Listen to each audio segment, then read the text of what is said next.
Szanowni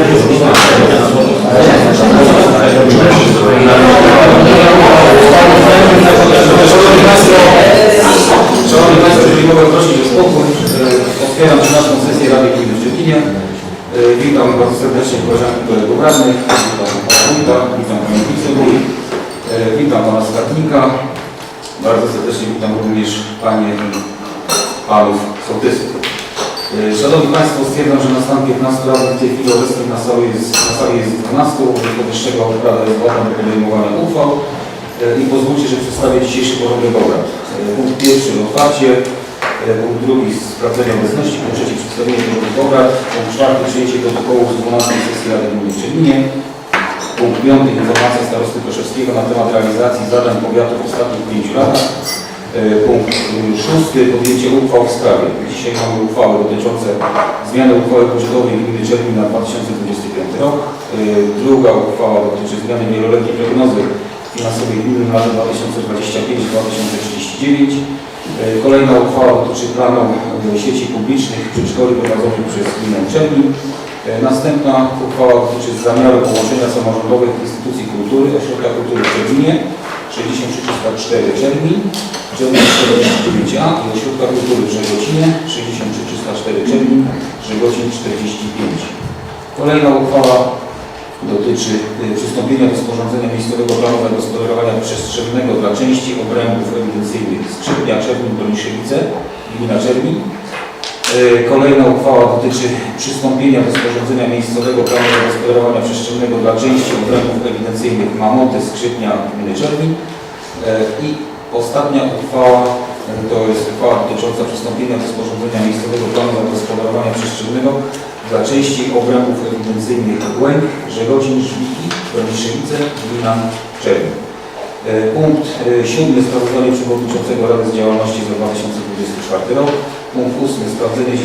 Sprawozdanie z działalności Komisji Rewizyjnej za 2024 rok. Punkt 9. Sprawozdanie z działalności Komisji Skarg, Wniosków i Petycji za 2024 rok. Punkt 10. Sprawozdanie z działalności Komisji Stałej Rady Gminy Czermin za 2024 rok. Punkt 11. Interpelacje i zapytania radnych. Punkt 12. Odpowiedzi na interpelacje i zapytania radnych. Punkt 13. Wolne głosy i informacje. Punkt 14. Zakończenie. Czy do porządku obrad mają Państwo jakieś uwagi, jakieś wnioski? Ja chciałbym wnieść jedno. Chciałbym wnieść punkt, jeśli ten dotyczy tutaj, jeśli kolejną uchwałę dotyczącą właśnie, tutaj była pewnego rodzaju nawet i burzliwa dyskusja odnośnie tych instytucji kultury i chciałbym wnieść o to, byśmy przegłosowali uchwałą sprawę konkursu na to stanowisko. Ale mamy to mówić? Nie mamy tej uchwały, czy możemy uzupełnić ją o następnej sesji. To znaczy, że już to ta uchwała mogła być gdzieś podjęta w następnej sesji, bo zasada jest taka, że uchwała musi być jak gdyby przedłożona, tak? Dobrze, no to... Także no to możemy to zrobić tam przy następnej sesji, wypracować jakieś stanowisko na komisji i ewentualnie wtedy gdzieś do porządku obrad jak najbardziej musimy to... Nie, bo jest dodać, czy możemy coś dodawać? Znaczy, dodawać co jest gdzieś taka, że uchwała powinna być gdzieś zaakceptowana przez akcję prawnego, żeby to nie było jakiś tam też błąd, nie? Ale jeśli mogę, pomijając to, bo mówiliśmy się ostatnio, że w ten sposób będziemy robić. Możemy, jeżeli dla mnie jest to możliwe, nie wiem, czy dla mnie jest możliwe podjęcie tej uchwały, żeby jasno było, to mi chodziło. Przepisy ustawa wyższa mówi wyraźnie i... Ale powiedzieliśmy sobie wyraźnie, że ten jest, że będzie konkurs, to nikt nie musi być inaczej. Znaczy ja wiem, nie rozumiem. Ustawa jest wyższa. Tak, nie. Skoro ustawa mówi o tym, że być konkretny szkoły, to jest konkurs. Jak kiedyś było dyrektorowi można było przedłużać, to po prostu nie, bo tutaj mamy dwie opcje. Albo konkurs, albo tą opcję drugą, którą omawialiśmy, dwie opcje. Nie. Nie, umówiliśmy się na konkurs ostatnio na komisji, dla mnie temat jest podjęty. Tu w uchwale w ogóle nie ma o tym. Możemy dyskutować wtedy, jak do konkursu się nie sposób, prawda? Albo powtarzamy, prawda?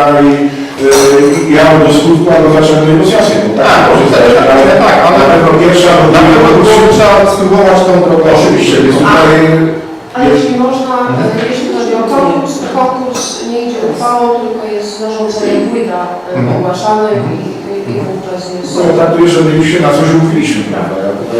Nie wiem, takim tutaj ja W sumie z tego posiedzenia przyszedł taki trochę fundowany, czy robimy to w tą stronę, czy robimy to w Wyobraźcie tą sobie, jak to nie słowo, przecież to było Jeśli pewnie wszyscy zakopy. Znaczy ja tu jeszcze myślę, myślę, że tutaj też taką dobrą praktyką byłoby tutaj Komisja Oświaty też gdzieś tam to sobie tam przećwiczyła przed samym gdzieś tam ogłoszeniem, tak? Także bo tutaj też pewnie jakaś tam komisja konkursowa gdzieś tam będzie musiała być. No na pewno, to czeka.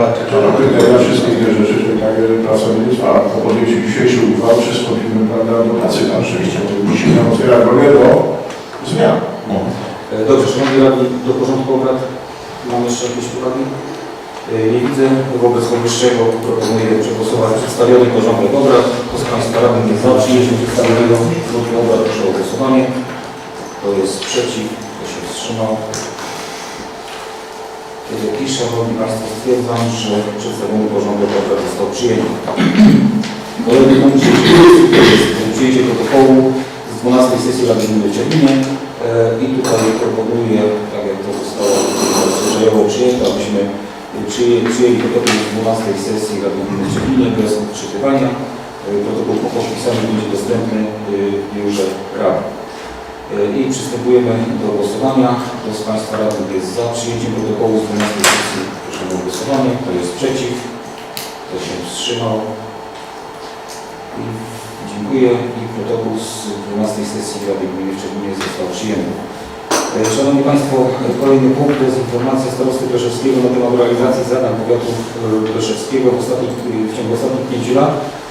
I z tego, co się orientuję, w powiecie dzisiaj też jest sesja. Pan starosta dojedzie.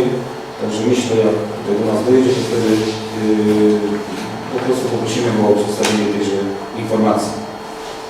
Kolejny punkt dzisiejszej sesji to są już uchwały. Pierwsze dwie uchwały to są uchwały finansowe i tutaj pozwolę sobie oddać głos panu Stanikowi. Panie Przewodniczący, zmiana budżetu na rok 2025 powoduje zwiększenie dochodów i wydatków o kwotę 586 384 zł 13 groszy. W tej kwocie dochody bieżące zwiększają się właśnie w całości w 100%, natomiast dotacje z zakresu inicjatywy rządowej stanowią 111 293 zł 16 groszy.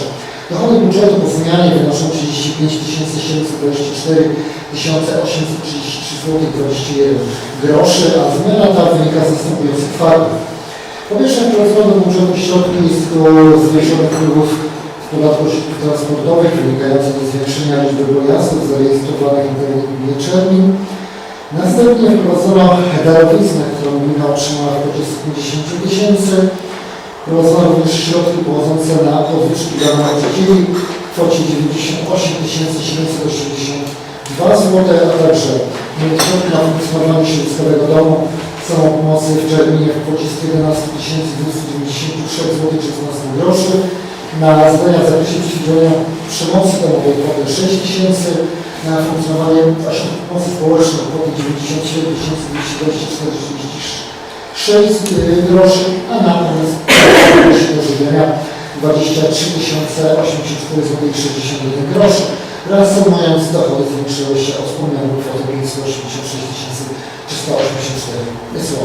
Proszę Państwa, o taką samą, jak wspomniałem, kwotę zwiększyły się dochody budżetu gminy, przy czym wydatki bieżące zwiększyły się o kwotę 486 384,13, a wydatki majątkowe o kwotę 100 000. Co się składa na tę kwotę, że miałem zaczynamy od wydatków majątkowych dotyczących kwoty 100 000. O kwotę 85 000 wprowadzono kwotę dokładnie 85 000, wprowadzono na zadanie związane z rozbudową i modernizacją infrastruktury zaopatrzenia wody w gminie Czermin.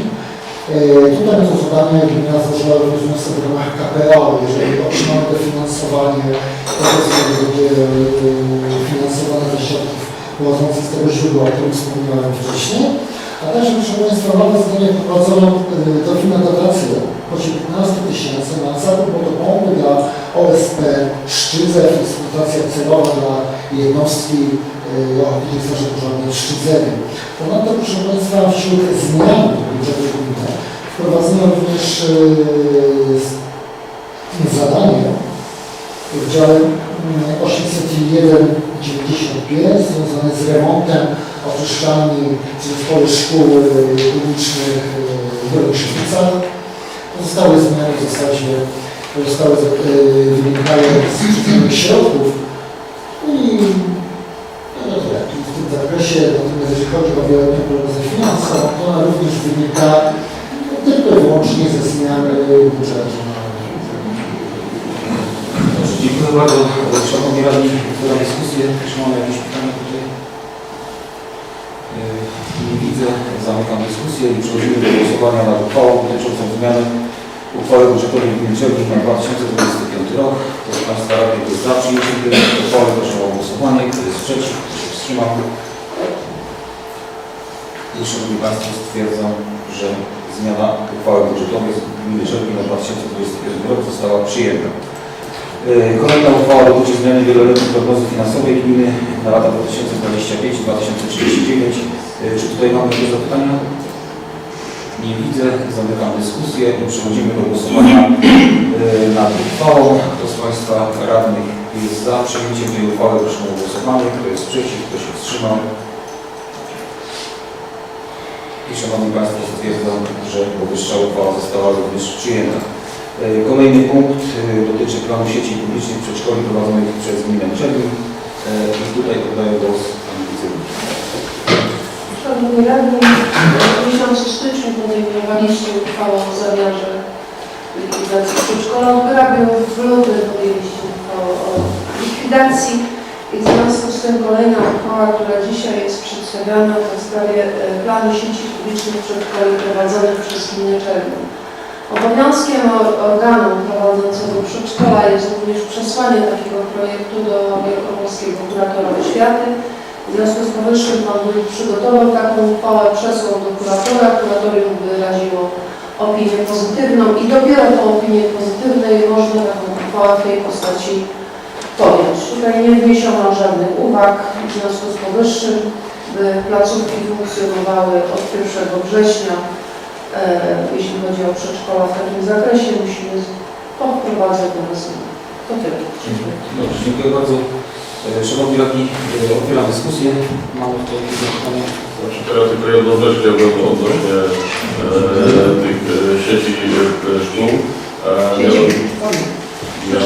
Przedszkoli, tak? Mianowicie podejmując pierwsze kroki w tym zakresie, powiedzieliśmy sobie od razu, że obwodem Gram należy do obwodu szkoły w Czerminie, natomiast no, warto, żeby to było jasne. W obwodzie jeszcze nie mamy, na razie mamy o przedszkolu. Do przedszkolu. I żeby było tylko jasne, że te dzieci mogą się zapisywać do którego przedszkola są, tak? Pierwsza, to jest wyraźnie o przedszkolu. Bo obwód mamy ustalony. Dobrze, dziękuję bardzo. Czy tutaj mamy jeszcze jakieś zapytania? Jeżeli nie ma, to przechodzimy do głosowania nad uchwałą dotyczącą planu sieci publicznej przedszkoli prowadzonych przez gminę Czernin. Kto z Państwa radnych jest za przyjęciem tej uchwały? Proszę o głosowanie. Kto jest przeciw? Kto się wstrzymał? Dziękuję bardzo. Szanowni Państwo, stwierdzam, że uchwała dotycząca planu sieci publicznej przedszkoli prowadzonych przez gminę Czernin została przyjęta. Szanowni Państwo, w międzyczasie dotarł do nas Pan Maciej Macielewski, starosta Rzeszów. Witamy bardzo serdecznie. Też mieli dzisiaj sesję, ale już powiedziałem, że sesję mieliście dzisiaj też w powiecie, także witamy bardzo serdecznie. Panie starosto, czy ten punkt, czy my możemy dojechać do końca sobie oczywiście? Tak? Ja mam dużo. Tylko tak się chciałem dopytać, jak wygląda starosta czasowo. Okej. Jest czas, to my się bardzo cieszymy. To przechodzimy do kolejnej uchwały dotyczącej zamiaru połączenia samorządowych instytucji kultury, Ośrodka Kultury w Czerminie, 6304 Czermin, Czermin 49A i Ośrodka Kultury w Żegocinie, 6304 Czermin, Żegocin 45. Otwieram dyskusję. Czy Pani pewna? Tak, dostaliście Państwo projekt uchwały i zgodnie z tym projektem uchwały treść wraz z uzasadnieniem została wydana do publicznej będzie wiadomości na 3 miesiące przed wydaniem, aktu o połączeniu instytucji kultury, czyli będzie ogłoszona w wszech ośrodkach kultury, w biuletynie naszym, na stronie, na tablicy ogłoszeń, no i tak jak powiedziałam, przy ośrodkach kultury 3 miesiące przed, żebyśmy mogli od 1 września rozpocząć już to innym okresem. Ale pozwólcie, że jednak odczytam uzasadnienie tej uchwały, które będzie też zamieszczone przy każdym z punktów, gdzie będzie ogłoszone. Gmina Czermin jest organizatorem instytucji kultury o nazwie Ośrodek Kultury w Czerminie, wpisanej do rejestru instytucji kultury pod numerem 2 oraz o nazwie Ośrodek Kultury w Żegocinie, wpisanej do rejestru kultury pod numerem 3. Zgodnie z przepisami artykułu 18 ust. 2 punkt 9 litera H ustawy o samorządzie gminnym do wyłącznej właściwości Rady należy tworzenie, likwidacja i reorganizacja przedsiębiorstw, zakładów i innych jednostek organizacyjnych oraz wyposażenia ich w majątek. Zasady organizacji, tworzenia i likwidacji instytucji kultury określają przepisy ustawy o organizowaniu i prowadzeniu działalności kulturalnej. Zgodnie z artykułem 18 ust. 1 ustawy 21 października 1991 roku o organizowaniu i prowadzeniu działalności kulturalnej organizator może dokonać połączenia instytucji kultury i w tym instytucji funkcjonujących w różnych formach organizacyjnych działalności kulturalnej. Ośrodek Kultury w Czerminie działa od 1992 roku, tak samo jak Ośrodek Kultury w Żegocinie. Prowadzenie działalności kulturalnej, a więc działalności polegającej na tworzeniu, upowszechnianiu i ochronie kultury spotkało się w ostatnim czasie ze stosunkowo mniejszym zainteresowaniem ze strony mieszkańców gminy. Większość podejmowanych w ostatnich latach działań były również organizowane przy współudziale innych podmiotów, takie jak szkoły, ochotnicze straże pożarne, koła gospodyń wiejskich czy stowarzyszenia działające na terenie gminy. Gmina jest niewielką gminą, którą zamieszkuje niespełna 5000 osób. Na jej terenie działają obecnie 3 ośrodki kultury. Ośrodek Kultury w Czerminie, Ośrodek Kultury w Żegocinie oraz Biblioteka Publiczna w Czerminie. Wskazane instytucje realizują podobne zadania, często je powielając, w szczególności w zakresie edukacji kulturalnej. Akt utworzenia Centrum Kultury w Czerminie, instytucji kultury stanowić będzie podstawę do wykreślenia rejestru Ośrodka Kultury w Czerminie i Ośrodka Kultury w Żegocinie. Utrzymanie 3 instytucji kultury, a więc ośrodka w Żegocinie, biblioteki i ośrodka kultury w Czerminie na terenie tak małej gminy około 5000 nie znajduje uzasadnienia, gdyż tak jak wyżej wspomniano, niejednokrotnie ich zadania się przenikają i uzupełniają. Koncentracja wykonywanych zadań w sferze kultury w jednej instytucji spowoduje lepsze wykorzystanie zasobów materialnych i osobowych oraz wpłynie na optymalizację procesu zarządzania. Nie ulegnie również obniżeniu jakości usług. Wypracowana zostanie jednolita polityka rozwoju, co umożliwi zaplanowanie wielu nowych przedsięwzięć kulturalnych i społecznych. Takie rozwiązanie umożliwi stworzenie prężnie działającej instytucji kultury na terenie całej gminy Czermin. Będzie to również miało wpływ na racjonalizację wydatków ponoszonych w tym zakresie oraz zapewnienie kompleksowej obsługi mieszkańców naszej gminy w zakresie upowszechniania kultury. Umożliwi to zaplanowanie pracy rocznej jako jednej instytucji przy realizacji jednego budżetu. Skorygowanie działań wywoła efekt synergii, ograniczając koszty przygotowania i promocji, dając jednocześnie większe możliwości zaspokajania zmieniających się potrzeb społecznych. Zadania realizowane do tej pory przez ośrodki kultury mogą zostać skutecznie przekazane jednej instytucji kultury funkcjonującej na terenie całej gminy. Instytucją tą ma być Centrum Kultury w Czerminie z siedzibą w Rojszewice 44A. Nadto na terenie gminy funkcjonują liczne stowarzyszenia propagujące i organizujące działania o charakterze kulturalno-edukacyjnym. Sołectwo Czermin liczy około 743 mieszkańców. Funkcjonuje w nim zespół szkół publicznych w Czerminie, w skład którego wchodzi szkoła podstawowa, przedszkole, funkcjonuje biblioteka publiczna w Czerminie, ochotnicza straż pożarna, środowiskowy dom samopomocy, stowarzyszenie koła gospodyń wiejskich, kluby sportowe. Sołectwo Żegocin liczy 393 mieszkańców. Funkcjonuje w nim zespół publiczny w Żegocinie, w skład którego wchodzi szkoła podstawowa, przedszkole, ośrodek ochotnicza straż pożarna, stowarzyszenie na rzecz rozwoju wsi Żegocin, koła gospodyń wiejskich. W związku z powyższym utworzenie jednej instytucji kultury, Centrum Kultury w Czerminie obejmowałoby swoim zasięgiem całą gminę, wykonując tożsame zadania co Ośrodek Kultury w Czerminie i w Żegocinie. I nie wpłynie to na ograniczenie dostępu do kultury dla mieszkańców gminy oraz nie spowoduje ograniczenia zakresu prowadzonej działalności kulturalnej przez gminę. Mając na względzie wyżej wymienione okoliczności, podjęcie utworzenia Centrum Kultury w Czerminie jest w pełni uzasadnione. Należy ponadto wskazać na pozytywne skutki utworzenia Centrum Kultury w Czerminie.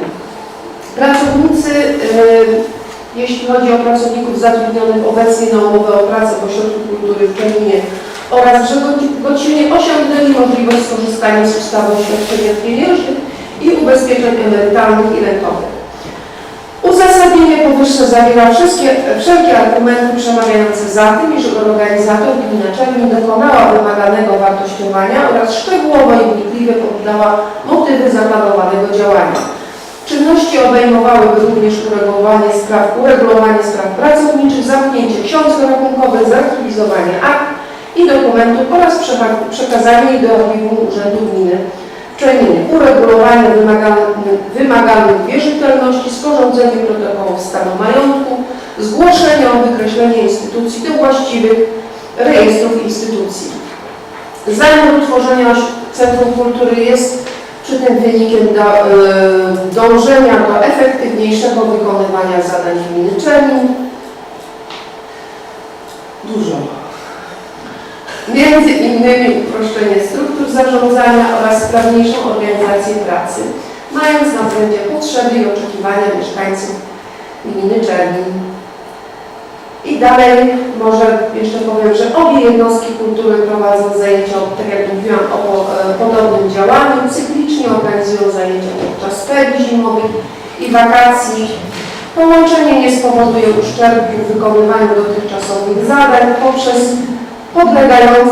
polegające na łączeniu instytucji nie będzie miało wpływu na wykonywanie zadań określonych ustawą, a jednocześnie przyczyni się do zwiększenia nadzoru nad działalnością instytucji kultury.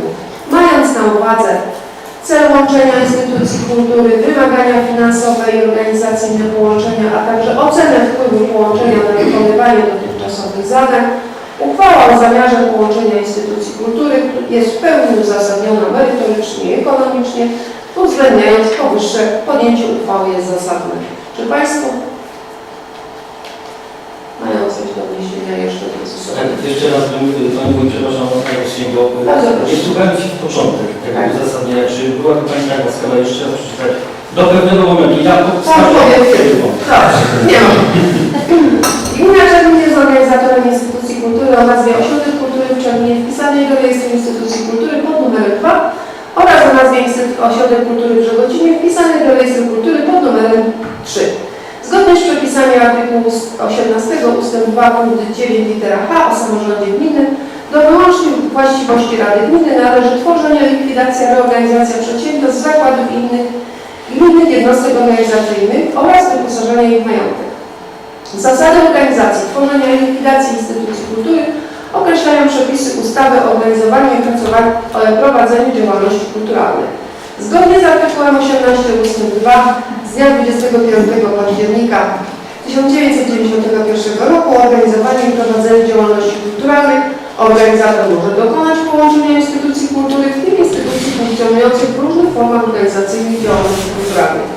Ośrodek Kultury w Czerminie działał od 1992 roku, Ośrodek Kultury w Żegocinie działał od 1992 roku. Prowadzenie działalności kulturalnej, a więc działalności polegającej na tworzeniu, upowszechnianiu, ochronie kultury spotkało się w ostatnim czasie ze stosunkowo mniejszym zainteresowaniem ze strony mieszkańców gminy.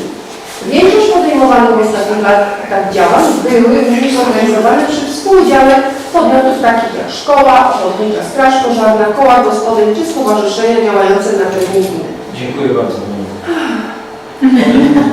O ten moment. W porządku? Do tego momentu. W porządku? Nie jest w porządku, ale do tego momentu. Ja się teraz odniosę do tego. Dobrze. Dobrze, dziękuję bardzo. Szanowni radni, otwieram dyskusję. Rozumiem, Dziękuję bardzo Pani Wójt. To błędne odczytanie tego momentu. Szanowni Państwo, Panie Przewodniczący, Wysoka Rado, zawsze od samego początku, jak tylko powstała inicjatywa o tym, aby ta instytucje cokolwiek z nimi robić, byłem orędownikiem, mówię o instytucjach kultury, byłem orędownikiem, aby one funkcjonowały w strukturach albo Żegosina, albo Czernina. Nie chciałbym za wiele mówić, ale właśnie to, co przed chwilą Pani Wójt przeczytała. Przepraszam, kto jest autorem tego uzasadnienia? I ja. Na podstawie tego, co dyskutowaliśmy.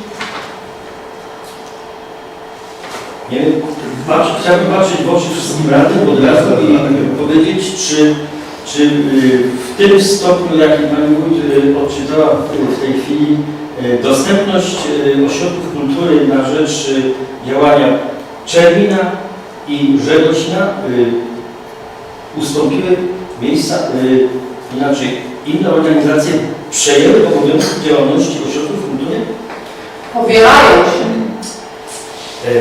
No właśnie, tu jest troszeczkę takie, można by tu polemizować nad tym wszystkim, bo ja osobiście uważam, że no inaczej, nie będę się odnosił do Czermina, bo jestem mieszkańcem Żegosina. Ten ośrodek niemalże tak budowałem, działałem w nim i teraz z ręką na sercu przychodzi mi wielka skrucha, że muszę cokolwiek przy tym działać. Tak jak wspomniałem wcześniej, chodziło mi o to, aby wykorzystać potencjał, infrastrukturę będącą albo w Żegosinie, albo w Czerminie i miejsce, do którego społeczność już się przyzwyczaiła. Żeby było jasne, nie jestem przeciwny jakkolwiek daleko idącym posunięciom, gdzie ośrodek typu ma powstać, że w Moniszewicach, bo pamiętaj, że to było w Wieczynie, Strzyżewich, Pieluchach czy Pieluszicach, to swoje zdanie mi powiedział. Ale powiem szczerze, po bez mała 40 latach działalności takie sformułowanie i stwierdzenie, że organizacje typu, czy inaczej szkoła, albo organizacje typu OSP, czy jakiekolwiek działające przejmują działalność może w miejscowościach i wioskach, w których nie ma ośrodków kultury. Ja nie będę się odnosił, tak jak już raz powiedziałem, do Czermina, ale na przykładzie Żegocina mogę tylko powiedzieć, że to jest, Pani Wójt, delikatnie mówiąc, mija się z prawem. Żeby tylko nie iść dalej, powiem od razu i bez już rozwijania wielkich wypowiedzi i tak dalej, ja osobiście będę przeciwny głosowaniu z tego zamiaru i tak dalej, ale już nie ukrywam, że to podsumowanie, przepraszam, to uzasadnienie, no dobiło mnie, po prostu mnie dobiło. Szkoda, że mówię, że musieliśmy czekać tak długo, żeby usłyszeć takie słowa. Jeszcze jedno, ośrodek kultury w Żegosinie działa od 1987 roku. Nie raz, tak samo Od 1987 roku ośrodek kultury działał jako gminny ośrodek kultury w Czerminie z siedzibą w Żegosinie. Od 1992 roku, gdy powstał ośrodek kultury w Czerminie, dopiero nastąpiło. To tak woli informacji. Więcej nie będę mówił. A ja się odniosę. Proszę Ja się odnoszę do tej uchwały, ponieważ, szanowny Panie Radny, w ogóle moim celem nie było, żeby dotknąć kogokolwiek, a zwłaszcza po tylu latach pracy na rzecz gminy Czermin. W ogóle nawet takiego zamysłu nie było. Po drugie, nie mówię o tym, że jakby zadania powielają się niektóre. Niektóre uroczystości patriotyczne, czy związane z obchodami choćby Dnia Kobiet, one się powielają, dlatego o tym mówię. Ale naprawdę z całym szacunkiem do organizacji, które w gminie działały, zresztą i działają, nigdy nie chciałam nikogo urazić i na pewno to nie było moim zamiarem. Uzasadnienie, które tutaj wpisałam, można zmienić, a wyciągnęłam tylko i wyłącznie na podstawie dyskusji. Dziękuję. Mogę też... Dziękuję bardzo. Proszę. Ja pozwolę sobie na Ciebie i tu słowa zarówno do Pani Wiceprezydent, wójtek i do kolegi Krzysztofa, wydaje mi się, ja tak zrozumiałem wypowiedź pani wicewójt o tym przejmowaniu pewnych roli, że tak powiem, w tej kulturotwórczej sferze tutaj w naszej gminie. Wydaje mi się, że chciała pani powiedzieć, a Krzysztof też może trochę to źle odebrałeś, no fakt, zrobił się boom też, chociażby na kołach gospodyń wiejskich, dlatego że są powiedzmy na to też środki budżetowe i tak dalej, i tak dalej. Trudno tutaj, żeby no, te koła gospodyń wiejskich też powiedzmy osiadły na laurach i nie robiły nic. No, każdy gdzieś jakieś stowarzyszenie, czy jakaś tam w ogóle grupka bardziej lub mniej formalna, utworzona na terenie gminy, ma jakieś swoje pomysły na jakieś tam imprezy, na wykreowanie czegoś nawet na jakąś tam szerszą skalę, że na przykład no jest to chociażby nasze skrzypińskie KGW, możemy zrobić taką też jakby, czy zaprosić ogólnogminną imprezę i to nie o to tu chodzi, że jeden drugiemu z butami wchodzi, że tak powiem, w jego działalność, tak mi się wydaje. Rozumiem, że mogłeś to odebrać wtedy, a nie w inny sposób, bo poświęciłeś faktycznie temu ośrodkowi. Ja na przykład, jeśli ktoś mnie wcześniej, zanim zostałem radnym i ktoś mnie pytał o kulturę w Czerminie, to zdałem tylko 6 godzin, tak szczerze. Więc to jest świadectwo tego, że gdzieś tam działaliście prężnie i dobrze, tak mi się wydaje. I mam jeszcze jedno pytanie odnośnie tutaj, bo mamy 3 te podmioty, które Pani wymieniła, jest jeszcze między innymi biblioteka. Z tego co pamiętam, ona chyba obligatoryjnie i tak musi być, tak? Tylko czy nie można by na przykład też tej biblioteki pod to jedno centrum? To myślę, że będzie to kolejny, jeśli To by było jeszcze chyba. Z tym, że jeśli chodzi o to, żeby ją włączyć teraz, wymaga to dużo większego zaangażowania. Znaczy rozumiem, że może proceduralnie być to trudniejsze. Procedury są Coś innego mam, zaraz zupełnie inne procedury są związane. Tu trzeba z ministerstwem... No to jeszcze pewnie byłoby zaraz zdrowie. Dlatego, tak jak Państwo... Tak. Bo wydaje mi się, że później ogólnie na późniejszy czas dla gminy tutaj i późniejsze lata, to sądzę, że jeszcze byłby lepszy efekt tego, gdyby tak biblioteka powiedzmy była włączona w ten jeden twór nowy. Sądzę, że zmalałyby koszty tego wszystkiego i tak dalej, i tak dalej. Może by się nawet udało fajniejsze jakieś finansowanie na to bibliotekę też uzyskiwać. No, zawsze by to było lepiej. Nie wiem jak to działa w Rzeszowie, jest zajezdnia kultury, ale biblioteka jest chyba o tyle też nie. Dobrze, dziękuję bardzo.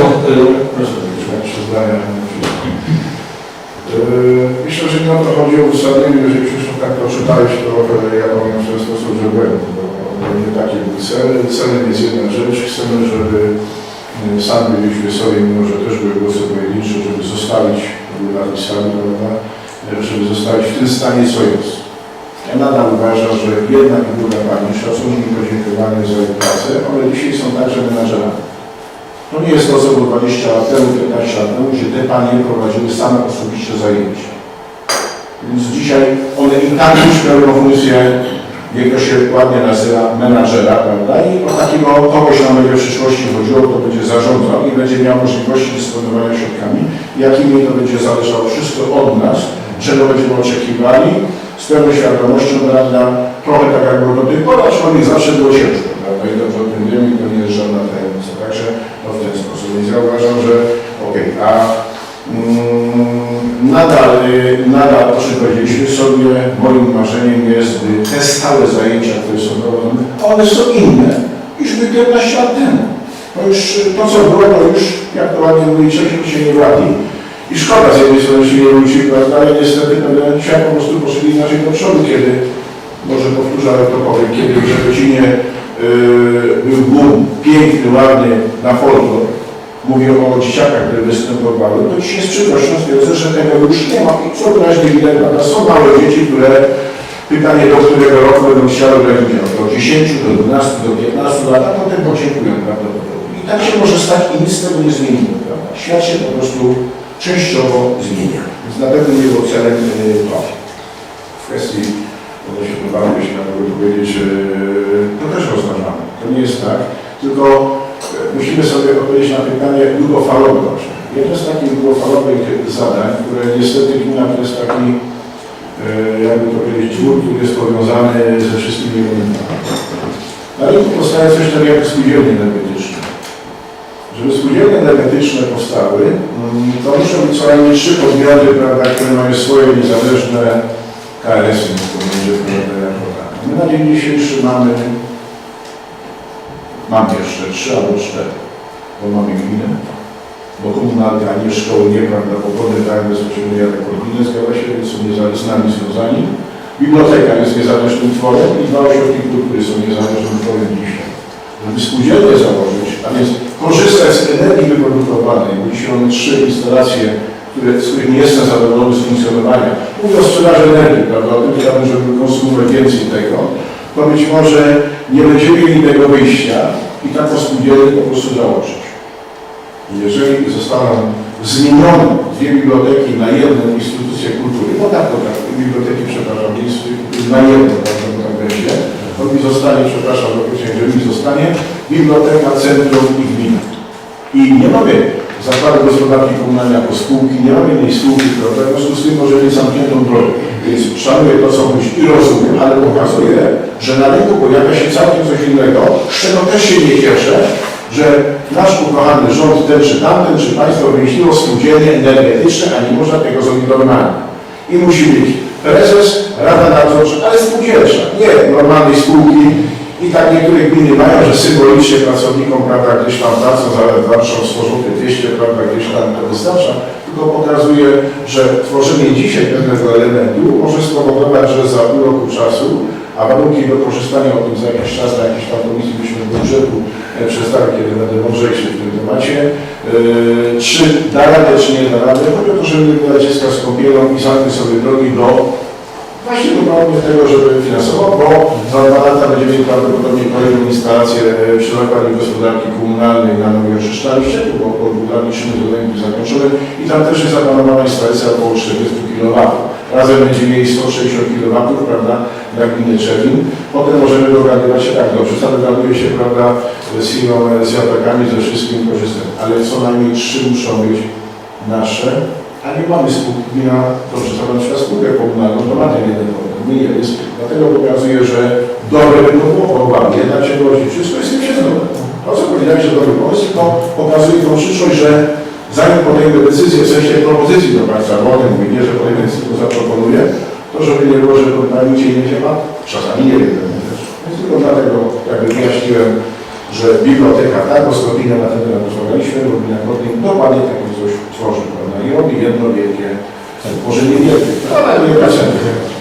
Ale uwarunkowania są inne, tak? Okay. Dobra, dziękuję. Tutaj też 2 słowa.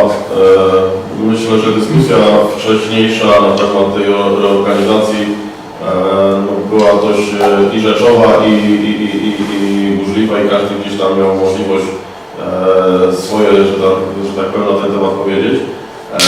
Myślę, że trochę tutaj jedna strona niezrozumiała, także nie ja to widzę, bo myślę, że było powiedziane to, że życie jak gdyby sołec wsi, jak gdyby sołectwa, jak gdyby same powinny sobie organizować, chociażby poprzez te organizacje, które w tych miejscowościach działają, i przez rady sołeckie i tak dalej. Natomiast było też jasno i wyraźnie powiedziane, że naszym celem i priorytetem w pierwszej kolejności powinno być to, żeby utrzymać te zajęcia i ten dorobek, który w tych ośrodkach kultury został wypracowany. I tu będę chyba pierwszym, który będzie bronił tego, żeby jeżeli się uda zachować, bo to wszystko my możemy chcieć. Oczywiście, jeżeli się uda zachować zajęcia, które się dzisiaj w Żegocinie odbywają, z tych takich ważniejszych, no to jest chór, tak, i jest grupa dzieci, które działają. I jeszcze są emeryci, którzy też tam się spotykają, tak samo w Czerwinie są emeryci. To uważam, że tak jak żeśmy sobie powiedzieli, nowa osoba, która będzie tym zarządzała, naszym celem też będzie wybranie takiej osoby naszym. Są 2 możliwości, tak jak Bartek wspomniał. Konkurs jest najbardziej klarowny, obarczony jest też pewnym ryzykiem, natomiast myślę, że przede wszystkim powinniśmy dzisiaj już na rynku się rozglądać za takimi osobami. Jeżeli znacie, wiecie, kto może, to chociażby namawiać do tego, żeby się do tego przygotował. I ta osoba, myślę, że powinna mieć nakazane z góry, że te zajęcia, które się odbywały, ma obowiązek je utrzymać, jeżeli to będzie oczywiście możliwe, tak? No bo to może będą rzeczy, które będą poza nami, tak? Także no ja to tak odbieram i w ten sposób myślę, że jest to sensowne, żeby powstała jedna instytucja i tak jak tu Pan Wójt powiedział, też jest tak, że dzisiaj jedna osoba nie jest w stanie jak gdyby organizować wszystkich zajęć, no bo te zajęcia sami widzimy, że też młodzieży, dzieciom, dorosłym, wszystkim po kolei pewne rzeczy się przejadają i trzeba się wspomagać różnego rodzaju instruktorami, animatorami i myślę, że no, to będzie zadanie tej osoby, tak? A tak jak żeśmy sobie też powiedzieli na komisji, dobrze by było, gdyby zarząd samych lokali, które dzisiaj są, był tak jak w innych miejscowościach pod sołtysami czy wsie, żeby sobie tym zarządzały.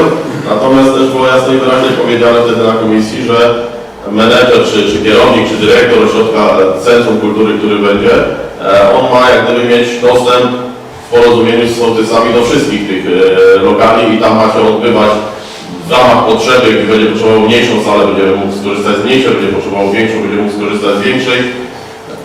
Uważam, że no, myślę, że to uzasadnienie nie było w żaden sposób takie, żeby wykluczyło, że godzin czy termin z tej działalności, którą no, planujemy na przyszłość. Tak? No, a to, co się odbywa, no to myślę, że jeżeli chór miałby przetrwać, no to wiadomo, że on będzie musiał odbywać swoje zajęcia i swoje występy, między innymi też w Żegodzinie. Tak? No, więc tak ja to widzę i tak powinno to myślę wyglądać. Tak? Znaczy wydaje mi się, że jesteśmy w stanie tutaj właśnie z osobą czy z menadżerem, który ma tym kierować, no to taki kompromis osiągnąć, a nawet też zobligować go do zachowania pewnych rzeczy, które już istniały, takich, których byśmy nie chcieli. On może mieć kompletnie też inną wizję, no trzeba mu dać swobodę działania, ale na przykład możemy też chyba, tak mi się wydaje, że tą spuściznę, tak jak mówiłeś, zachować, czy chociażby te zajęcia i tak dalej, że narzucamy, że dobra, te kwestie na razie zostają, przynajmniej na jakiś czas, no bo tak jak mówiłeś, może się zrobić tak, że na przykład nie będzie w ogóle chętnych do takiego chóru. No może tak być, wtedy nie ma sensu gdzieś czegoś na siłę utrzymywać, ale sądzę, że tak jak mówisz, jest to rozsądne, natomiast dalej no to trzeba dać im też pole do działania, do tego, żeby tutaj ruszyła wszystko. Znaczy dopowiem tylko jeszcze jedną rzecz. Myślę, że czeka nas naprawdę intensywne 5 miesięcy, nas jako radnych, nas jako samorząd, żeby wypracować zasady działania tego centrum. Tak? Bo my dzisiaj łączymy, mamy podjąć uchwałę o połączeniu tego w jeden twór, jak to inaczej można nazwać i tak dalej. Natomiast naszym celem teraz, czy to na bazie Komisji Oświaty, czy na bazie jakiejś, nie wiem, grupy roboczej, która byłaby powołana, my musimy usiąść i się poważnie zastanowić, jak ma to wyglądać, żeby przy osoba, która tutaj przyjdzie, oczywiście, jeżeli to się odbędzie z konkursu, przedstawi nam jakąś wizję, żeby i tą wizję, i te nasze oczekiwania spiąć w jedną całość, tak? Żeby to nie było, że my łączymy tylko po to, żeby połączyć, bo wiadomo, panie dzisiaj już powiedzmy są na emeryturze, mają na jakiś czas powierzone jeszcze obowiązki i to jest nasze zadanie na najbliższe 5 miesięcy. Dziękuję bardzo. Szefowa Komisji Oświaty chciała? Ja tylko chciałem dopowiedzieć, że ja z całym szacunkiem do uzasadnienia i tak dalej, ale naprawdę i chcę to powiedzieć świadomie dla wszystkich, wobec wszystkich radnych, że ja zrozumiałem to dobrze i wiem, o co mi chodziło w tym pytaniu.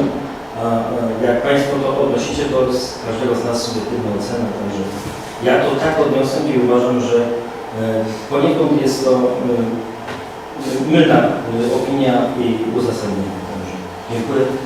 Dziękuję. Szanowni Państwo, jeżeli mogę to dosłownie 2 zdania. Zanim tutaj stanęliśmy przed podjęciem tej uchwały, no to odbyliśmy kilka przynajmniej spotkań w których kierunku jak idziemy. I myślę, że dzisiaj nie ma co tłumaczyć, jak to ma wyglądać, że będziemy przez najbliższe 5 miesięcy i tak dalej. To wszystko mamy ustalone. Myślę, że Krzysztofowi koledze chodziło o to, żeby no to uzasadnienie może w jego odczuciu rozumiemy, że jest może trochę krzywdzące w stosunku do roku, który był przez ostatnie lata. rozumiem intencję jak najbardziej. Moja propozycja jest tylko taka, żeby być może to przeredagować, coś wyrzucić, żeby te skrajne emocje gdzieś tam był kierunek, tak już obraliśmy i tak chcę powiedzieć, że ta decyzja, którą się będziemy podejmować, każdy w swoim sumieniu, ja też nie mam przekonania w 100%, że ona jest dobra, że to będzie dobra decyzja. Czas pokaże. Każdy z nas myślę, że dzisiaj ma tam dylemat, no ale podjęliśmy kroki, że będziemy podejmować uchwałę. Moja prośba jest tylko taka, być może pewne fragmenty tej uzasadnienia przeredagować, żeby nie budziło jakichś takich skrajnych emocji. Dobrze, jeśli można, ja jeszcze tylko tak na siedzących. Chcę Państwu tutaj jeszcze raz podkreślić i przypomnieć, to jest uchwała o zamiarze. To nie jest uchwała jeszcze o połączeniu, o zamiarze. Tak? Dziękuję bardzo. Szanowni radni, cały czas dyskusja. Czy mamy jeszcze jakieś zapytania? Ja już nie. Jeżeli nie ma pytań, zamykam dyskusję i przechodzimy do głosowania nad uchwałą dotyczącą połączeń samorządowych instytucji kultury. Kto z Państwa radnych jest za przyjęciem tej uchwały, proszę o głosowanie. Kto jest przeciw? Kto się wstrzymał? I Szanowni Państwo, stwierdzam, że powyższa uchwała została przyjęta. Kolejna uchwała dotyczy przystąpienia do sporządzenia listowego planu zagospodarowania przestrzennego dla części obrębów ewidencyjnych. I tu mamy z tej serii 3 uchwały. Pierwsza dotyczy Skrzypki, Czerwina i Doniszewic. I tutaj również otwieram dyskusję. Ostatnio na wspólnych komisjach mieliśmy okazję spotkać się z przedstawicielami tej firmy, która przystąpi do tego miejscowego planu zagospodarowania przestrzennego.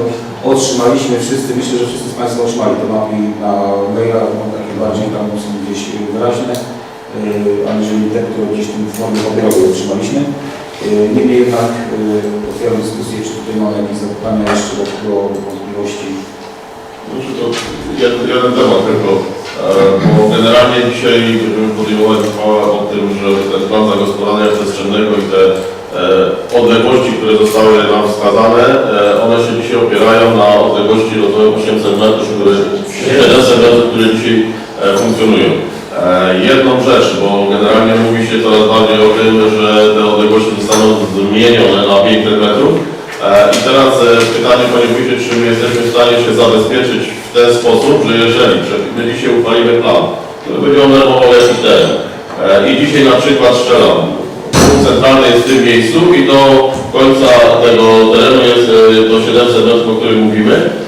Chciałbym, żebyśmy się zabezpieczyli w jakiś sposób, nie wiem jak to jest możliwe, przed tym, że jeżeli przepisy by się zmieniły i byłoby możliwe 500 metrów, żeby inwestor nie przesunął nam w kierunku zabudowań, no bo wtedy on będzie spełniał zgodnie z nowymi przepisami odległość 500 metrów, natomiast wolałbym, żeby on się odsunął wtedy od zabudowań w drugą stronę, aniżeli bliżej, tak? Czy to w ogóle... Albo pozostał tam, gdzie jest. Albo pozostał tam, gdzie jest punkt centralny. Może Pan już powiem, bo już rozmawialiśmy gdzieś na temat na komisjach, bo oczywiście nie było. Ostatnio rzeczywiście, tak jak powiedziałeś, w planach są zmniejszenia odległości, ale powiedzieliśmy sobie, że chcemy, żeby zostały te odległości, które są zaprojektowane, czyli zaproponowane, czyli żeby ta odległość od zasięgu oddziaływania była 700 metrów, a generalnie od słupa to jest około 800 metrów. Do Państwa, do nas należy na końcu podjęcie uchwały. Taka była nasza umowa. Jeżeli to zostanie zmienione i proporcjonalnie zostaną przesunięte w lewo czy w prawo, to Państwo czuły po prostu nie uchwalili tego planu. To jest ich ryzyko, no przecież oni ryzykują, że tak powiem, jako firma, prawda, czy jeżeli nie będzie nam opowiadało, ja go przesuną Państwo na inne drogi, bo mogą być delikatne przesunięcia, bo chociażby sąsiednia gmina na przykład nie zgodzi się z tymi elementami, mogą przesunięć, ale jeżeli coś stoi w odległości na przykład, nie wiem, mamy wyznaczoną linię 700 metrów, jest 700 metrów, jak nowe warunki pozwolą na przesunięcie o 100 metrów, to możemy dyskutować. Ja jestem zwolennikiem, żeby to zostało w miarę w tym samym miejscu, które było i ani w lewo, ani w prawo. Zawsze będzie albo komuś bliżej, albo komuś dalej, to jeden element jest. Jeżeli nie, o czym mówiliśmy, to Państwo nie uchwalić tego planu i nikt się nie będzie wtedy nie ma. Mówię o inwestorze, prawda? To jest jego ryzyko, prawda, tej umowy. Bo nie ma jakby innego elementu zabezpieczenia, no bo co, no ktoś się dogada, przesunie i tak dalej pokaże. No to co powiemy? Nie uchwalamy tego planu. Wszystko na ten temat będzie znane, prawda? i co? No i nasza robota niepotrzebnie, prawda, bo tak można powiedzieć, pieniądze też gdzieś tam, nieważne jak, prawda, ale nie nasze bezpośrednio, tylko inaczej. Więc to jest taka, dla mnie to jest takie 100% zabezpieczenie. To na końcu do nas, jeżeli Państwo powiecie tak, no to będzie tak, prawda, ale myślę, że nie. Bo wtedy jakby trochę robimy przeciwko mieszkańcom, bo uważam, że dlatego się niech ona będzie. Nie potrzeba zmniejszania, rozumiem, że Skarb Polski mogą być problemy różnego rodzaju, gdzieś tam, uważam, że te 700 metrów, a czytaj prawie 800 od środka wiatraka jest dobrą możliwością, czy dobrą zawsze będzie latką. Takie zabezpieczenie dla mnie. No to dziękuję z tym, że to mówimy o tej firmie, która dzisiaj z nami rozmawia. No, ale właśnie nie był żadnym planu, przecież to my decydujemy o tym, czy przyjmujemy ten plan, czy nie. To nikt zamiast tego, to jest suwerenna decyzja Rady Ministrów. Także ja nie widzę, no to panowie, no to zadam się pytanie, kto z Państwa jest za, przepraszam za określenie, programu jest to 3000 lat, ale kto chce dzisiaj zmniejszyć z Państwa? Nikt. Chyba, że odpowiedź na to pytanie. Przepraszam za takie słowa, ale to tak nie było. Każdy mówi jasno wyraźnie. 700 plus 100, czyli razem 800. Nie dyskutujmy o 50 ton czy 100, znaczy nawet 100, ale nie bliżej, prawda, tak jak powiedzieliśmy sobie. Maksymalne ręki są wyznaczone i one na pewno nie powinny być potrzebne, aby nie być zachowane. Tam, gdzie jest propozycja, jeżeli może się zdarzyć, że przesunięcie do prawa, bo sąsiad na to, ale generalnie, no wtedy konsultacja następuje na każdym etapie i mówimy, że nie zgadzamy się panowie na ten etap. Zgadza się? Bo jeżeli będziecie próbować iść w tym kierunku, to my na końcu powiemy nie.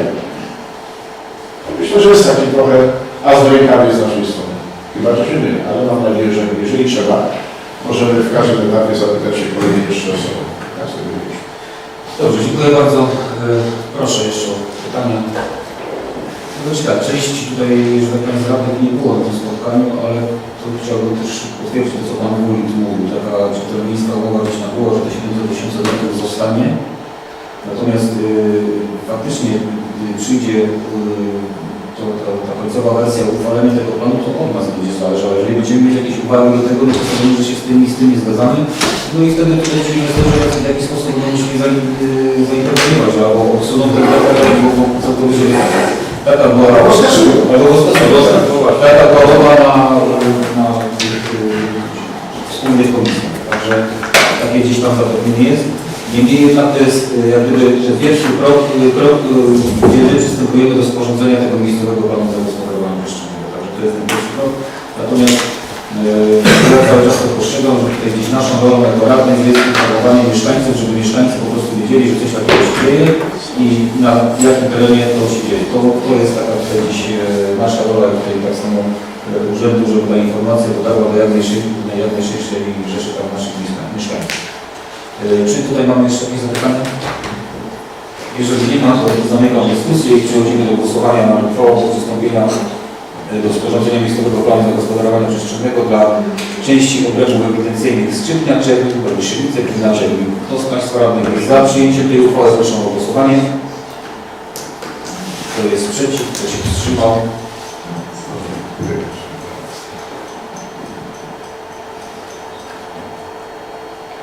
I Szanowni Państwo, stwierdzam, że powyższa uchwała została przyjęta. Kolejna uchwała to jest też uchwała z serii tych uchwał dotyczących miejscowego planu zagospodarowania przestrzennego. Z tym, że tutaj dla części obrębów ewidencyjnych Mamoty, Skrzypnia, Gmina Czernik.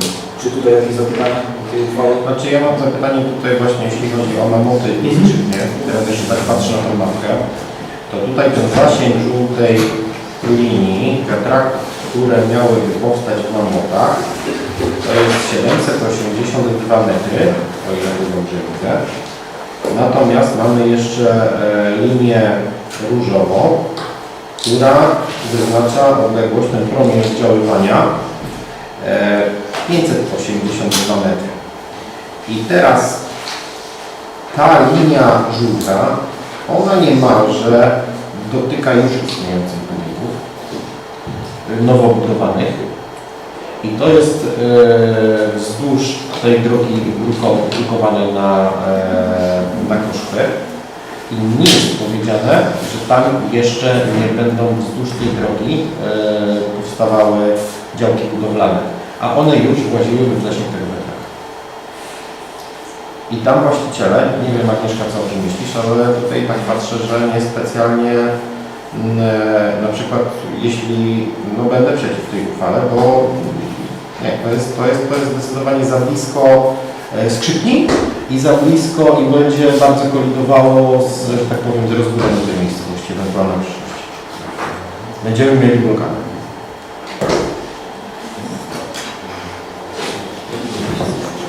Szanowni Państwo, proszę, czy tutaj do tej uchwały jeszcze mamy jakieś uwagi? To znaczy, Bartek, to jest to, co ja mówiłem. Naszą rolą jest poinformować mieszkańców, żeby po prostu wiedzieli, co tam się będzie działo. Bo że my nie wiemy, czy oni tam planują jakieś działki, czy jakieś tam, nie wiem, coś planują, jakieś działalność gospodarczą, a to będzie w jakiś sposób tam blokować. Będzie to blokować. Ja bym... Myślę, że tutaj jeszcze powinniśmy gdzieś tam być jakiś przynajmniej cykl takich typowo też spotkań, na przykład na spotkań wiejskich w tej kwestii i dopiero podejmować tę decyzję. Bo na ten moment robimy to tak trochę... To znaczy na ten moment to my tylko przystępujemy. To nie jest jak gdyby już jak gdyby do uchwały. My przystępujemy tylko do tego planu. Czy my ten plan zatwierdzimy, to zależy od tego, jak ten plan będzie wyglądał. Tak ja to rozumiem. Czyli na pewno są konsultacje, na które każdy z mieszkańców ma prawo i nawet myślę, że w tej sytuacji ma obowiązek przyjść. Spoglądam na to i mówię, to jest tak ulokowane, że tutaj będzie na pewno spory pomysł. Jeśli chodzi o skrzypnie i mamoty. Nie mówię, że to, chociaż mamot widzę, że to też dotknie, no. Te 2 metry. No nie wiemy, jak ci właściciele tego gruntu do tego podejdą, no może oni są. Także tu trzeba patrzeć też. Ale którzy? No, Właśnie. ci, co mają, Znaczy, ci co mają grunt. Może chcą. Ci co mają grunt, może chcą, ale reszta, która ma grunt ten, no to też na pewno będzie... No, że to są konsultacje i wtedy tu się ściera tak trochę, ci co na których to wpłynie i ci co, którzy chcą, no. to tam może wydać. Szanowni radni, czy tam jeszcze, czy mamy tutaj do tego uchwały jeszcze jakieś uwagi? Jeżeli nie ma, to przechodzimy do głosowania nad uchwałą dotyczącą przystąpienia do sporządzenia miejscowego planu zagospodarowania przestrzennego do części obrębów ewidencyjnych Mamoty, Skrzypnia i Gmina Czerwin. Kto z Państwa radnych jest za przyjęciem tej uchwały, proszę o głosowanie. Kto jest przeciw, kto się wstrzymał?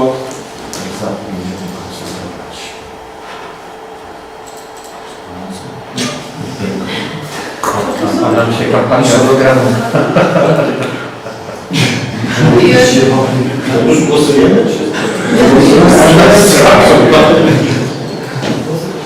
I Szanowni Państwo, stwierdzam, że powyższa uchwała została przyjęta. I ostatnia uchwała dzisiejszej sesji, również uchwała dotycząca miejscowego planu zagospodarowania przestrzennego, tym razem dla obrębów Łęczy, Godzin, Żbiki, Wrąsiewcy, Gmina Czerwin. Tutaj otwieram dyskusję. Czy tutaj mamy jakieś uwagi? Nie widzę. Zamykam dyskusję i przechodzimy do głosowania nad uchwałą. Kto z Państwa radnych jest za przyjęciem tej uchwały, proszę o głosowanie. Kto jest przeciw, kto się wstrzymał. I Szanowni Państwo, stwierdzam, że najwyższa uchwała została również przyjęta. Szanowni Państwo, w dzisiejszej sesji to są sprawozdania. Pierwsze sprawozdanie to jest sprawozdanie Przewodniczącego Rady z działalności za 2024 rok. I Szanowni Państwo, te sprawozdania Państwo otrzymaliście drogą mailową. Jeżeli mają Państwo jakieś zapytania, to bardzo proszę. A jeżeli nie, to te sprawozdania będą dostępne w biurze Rady. Nie widzę, wobec powyższego uważam, że to sprawozdanie zostało przyjęte. Kolejne sprawozdanie dotyczy sprawozdania z działalności Komisji Rewizyjnej za 2024 rok. Czy mamy jakieś uwagi? Nie widzę. Wobec powyższego uważam, że powyższe sprawozdanie również zostało przyjęte. Kolejne sprawozdanie dotyczy działalności Komisji Skarg, Wniosków i Petycji za 2024 rok. Czy tutaj mamy jakieś uwagi? Również nie widzę. Ostatnie sprawozdanie to są sprawozdanie z działalności Komisji Stałej Rady Gminy Czerwin za 2024 rok. Czy tutaj mamy jakieś uwagi? Nie widzę. Wobec powyższego uważam, że powyższe sprawozdania zostały przyjęte. Wszystkie te sprawozdania są dostępne w biurze Rady. Szanowni Państwo, zanim przejdziemy do 11 punktu dzisiejszej sesji, proponuję, żebyśmy wrócili do punktu 5. Informacja Pana Starosty na temat realizacji zadań powiatowych w ostatnich 5 latach. Panie Starosta, oddaję głos. Bardzo dziękuję Panie Przewodniczący, Panie Wójcie, Szanowni Radni. Bardzo dziękuję, że mogę dzisiaj z Państwem się spotkać i tutaj przedstawić, jakie inwestycje realizuje powiat, ale też chcę powiedzieć szczerze, że robię to po to, żeby Państwa uzbroić wiedzę. Państwo chodzicie po zebraniach wiejskich, spotykacie się ze sołtysami, ale ja wiem też, że jedyne bolączki, jakie mieszkańcy Wam przedstawiają, one to one dotyczą głównie Pana Dyrektora Wójcika, bo pytamy o dziurę, o chodnik, o drogę, ale ja też chcę pokazać, że powiat to nie jest tylko drogi, mimo że mieszkańcy przez ten pryzmat głównie nas tutaj gdzieś tam oceniają i zgłaszają nam swoje potrzeby. Szczerze mówiąc, o szkołę czy o szpital, to w mojej no my sobie porozmawiamy, ale mieszkańcy raczej nie pytają, po prostu jest i ma być, ale kto za to płaci, to mieszkańcy często sobie nie zdają sprawy. Budżet powiatu na ten rok to 180, prawie 5 milionów złotych i rekordowy na inwestycje, bo to jest prawie 48 milionów złotych. No i to jest taki, powiedzmy, rozpoczynamy rok. Jesteście samorządowcami, to dobrze wiecie, że budżet zawsze ulega zmianie i na pewno jeszcze wiele inwestycji mniejszych czy większych, te, na które uda nam się pozyskać środki, w tym budżecie się znajdzie i będziemy je gdzieś tutaj wspólnie realizować. Co nas najbardziej boli taką kulą u nogi jest dla nas, to może tak jak dla Was, oświata, tak, bo tutaj kilka, no szacuję, że 8-9 milionów złotych to jest środki, które powiat musi dołożyć do funkcjonowania szkół. Ja nie mówię tutaj o tych inwestycjach, co żeśmy zrealizowali. To jest tylko bieżące życie szkoły, żeby popłacić rachunki, utrzymać kadrę. No i kolejne to są domy pomocy społecznej. Tam mamy 341 podopiecznych, prawie 280 pracowników. I tak jak tu gmina za swoich podopiecznych płaci, to mamy kłopoty z budżetem państwa.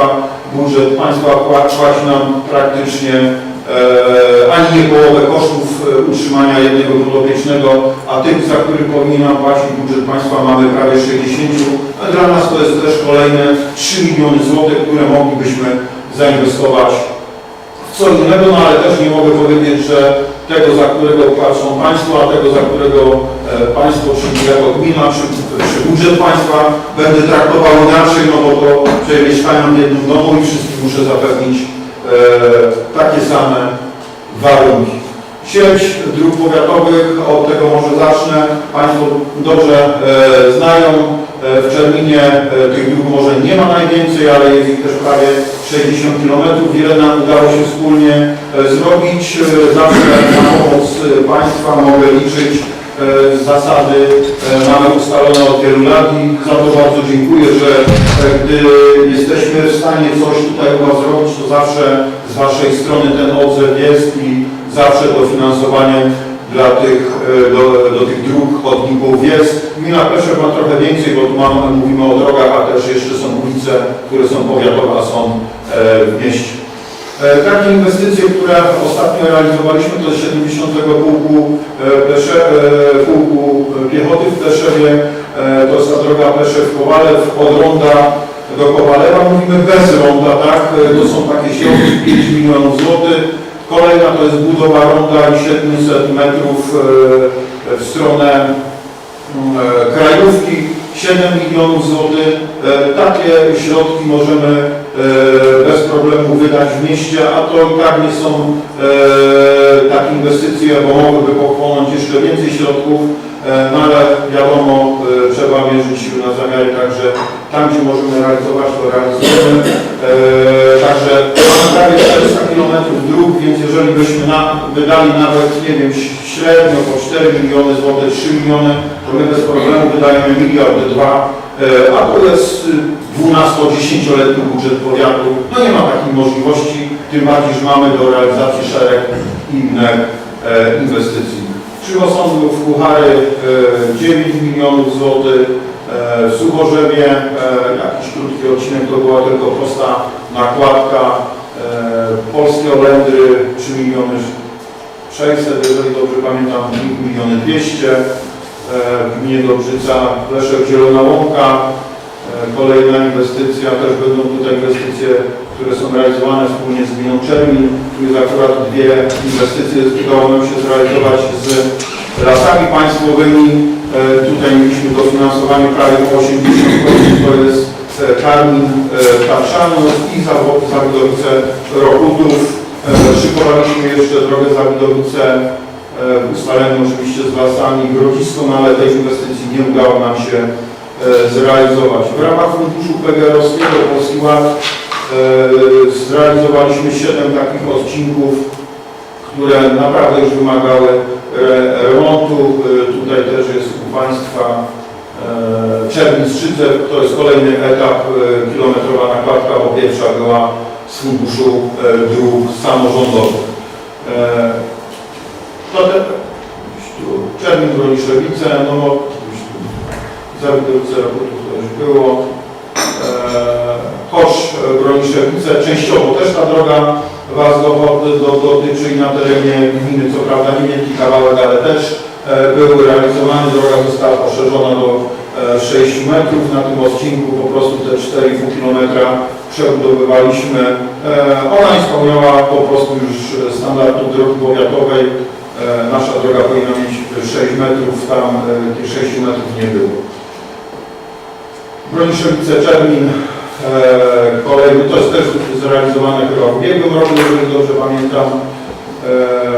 Marsze Broniszewice to jest ten odcinek w Marianinie, też wspólnie realizowaliśmy także z Funduszem Rozwoju Dróg Samorządowych, prawie 3 miliony 700. Tutaj odcinek drogi w Choszczach, który 1,5 km prawie był zrealizowany. Tu jest tylko prosta nakładka i ona też nie ma 6 metrów, ale stwierdziliśmy, że nie ma sensu jej poszerzać, tym bardziej, że dalej ona i tak nie jest w gminie Jarocin, czy w powiecie jarocińskim 6-metrowa, więc pozostawaliśmy, ta droga została w tym standardzie, który był. Droga w Załkach kolejowa, tutaj jest w Choczu, u sąsiadów. W tej chwili realizowana jest ulica Jarocińska, ona powinna, ta inwestycja dobiec w tym tygodniu do końca. Także środki z Funduszu Dróg Samorządowych, Dobra Nadzieja, Zielona Łąka. No i to jest największa inwestycja, którą realizujemy w tym roku. Kosztorys mieliśmy na prawie 19 milionów złotych. Wsparcie 11 milionów Rządowego Funduszu Dróg Samorządowych. Po przetargu jest to 13,4 miliona. Także fundusz także nam niestety obniży dofinansowanie. Inwestycja dwuletnia. No też nie jesteśmy w stanie wkładu własnego tak dużego zabezpieczyć. To są takie efekty finansowe za jakieś środki, w którym roku żeśmy wykonali dróg. Także oczywiście ze wsparciem środków zewnętrznych, no i ze wsparciem oczywiście gminy Czermin. Ostatnie lata, jak Państwo zauważyli, dużo się zmieniło w naszych szkołach ponadgimnazjalnych. Dzisiaj tak już pokazywałem jakiś czas temu wizualizację technikum. Dzisiaj tak naprawdę wygląda, to już są zdjęcia. Te 9 milionów złotych to jest tylko koszt remontu, elewacji, docieplenia dachu, fotowoltaiki, kotłownia, pompy ciepła, zagospodarowanie terenu wokół, bo rok wcześniej 9 pokonało prawie remont wewnątrz. Ale tam po prostu, no, trzeba sobie powiedzieć, szczerze, od 60 lat, jak to technikum funkcjonowało, może Państwo, którzy chodzili, tam się od 60 lat nic zmieniło, tam były stare instalacje, to już naprawdę wymagało gruntownego remontu, także naprawdę tu jest już na miarę XXI wieku, tak to wygląda dzisiaj. Chcemy tam jeszcze dobudować parkingi trochę dla uczniów, kilka, myślę, że tam około 25-30 miejsc wejdzie nam przy Orliku. W tym roku także planujemy kolejne inwestycje w naszych placówkach oświatowych. chodniki, które powstały za jakieś, nie wiem, 10-12 lat temu, przejdą kapitalne remonty. Udało nam się uzyskać także dofinansowanie Ministerstwa Sportu, do tego także w 50% zostaną wymienione też sztuczne trawy, ogrodzenia, nowy sprzęt. W 50% sfinansuje nam to Ministerstwo Sportu. No tak wygląda dzisiaj technikum. Wszystkie meble są nowe. Tak naprawdę robi wrażenie. Gdzieś tu mam taką informację z kuratorium, zrobili naradę dyrektorów, to ci nauczyciele ze szkół, którzy z Kalisza, którzy jeszcze nigdy nie byli w technikum, to myśleli, że to jest szkoła oddana do użytku dopiero z pół roku temu, tak? Ale no, prawda jest inna, ale kosztowało to ogromne pieniądze. 4 300 000 poświęciliśmy na remont hali sportowej i otoczenia wokół zespołu szkół usługowo-gospodarczych. Dodatkowo środki także na zagospodarowanie terenu wokół i remont elewacji w tych pozostałych budynkach usługówki. Także myślę, że około 5 milionów złotych nas to kosztowało. To jest oczywiście w części sfinansowane ze środków Polskiego Ładu. Jeżeli dobrze pamiętam, kompleksowo przeznaczyliśmy na to prawie 27 milionów złotych, z tego 9 400 000 udało nam się pozyskać.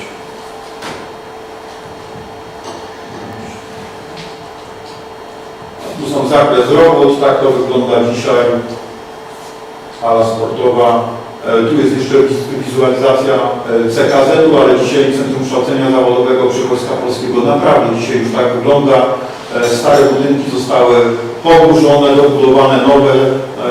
No koszty widzą Państwo też ogromne, ale myślę, że tak to wygląda dzisiaj.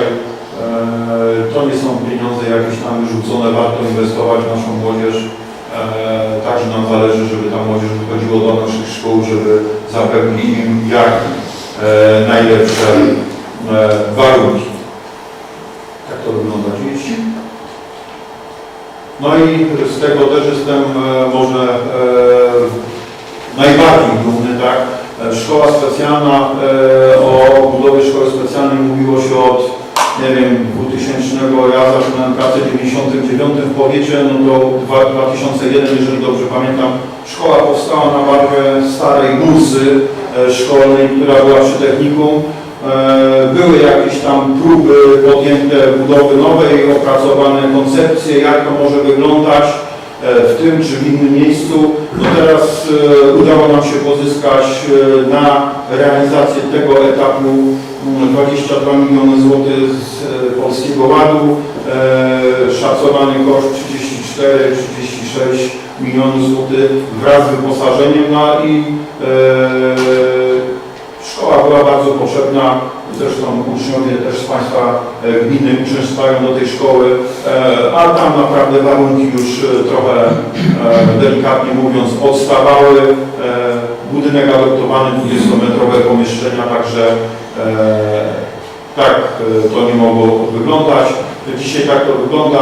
Pozostał nam, to jest akurat zdjęcie po prawej stronie zrobione z dachu domu dziecka, bo to był jeden kompleks. Dzisiaj ten plac budowy już jest bardziej zaawansowany, wszystkie budynki zostały zrównane z ziemią, tam były do wymiany wszystkie instalacje. Tak naprawdę nikt do końca nie wiedział, który budynek jest zasilany, z którego to wszystko ciekło. Dokumentację techniczną sprzed 60 lat też niczego nie było, więc zrobiliśmy inwentaryzację i chcieliśmy to nadbudować, ale jednak stwierdziliśmy na końcu, że nie ma sensu, tym bardziej, że stropy w budynkach szkolnych były za nisko.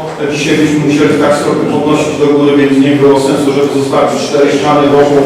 Dlatego żeśmy to wszystko zrównali z ziemią. Powstaje nowoczesny kompleks i to jest 34 miliony złotych. Dzisiaj jesteśmy na etapie też projektowania hali sportowej, no ale nie jesteśmy w stanie tego wszystkiego zrobić za jednym razem. Po prostu potrzebujemy też miejsce, plac budowy, żeby te firmy miały się gdzie ruszyć. Dwie firmy nam budują. Tak to będzie wyglądać. Naprawdę ten budynek, 2 wejścia główne będą od ulicy Zielonej do ulicy osiedlowej, budynek wyposażony w pełni do potrzeb osób niepełnosprawnych, windy, podjazdy.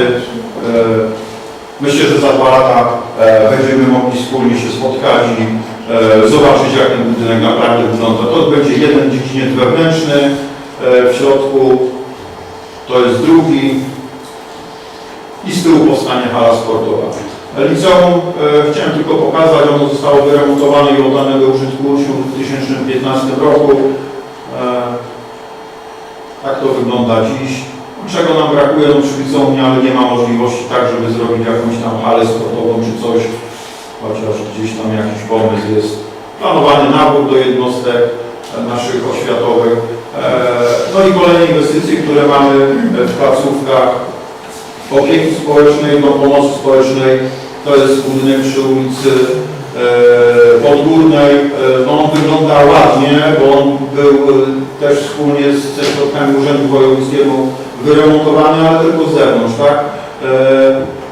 Dzisiaj dokładaliśmy na sesji przed chwilą kolejne środki. To są budynki wszystkie, które mają powyżej 100 lat. Chcemy w tym budynku zrobić szpital dla 24 takich najbardziej chorych naszych podopiecznych.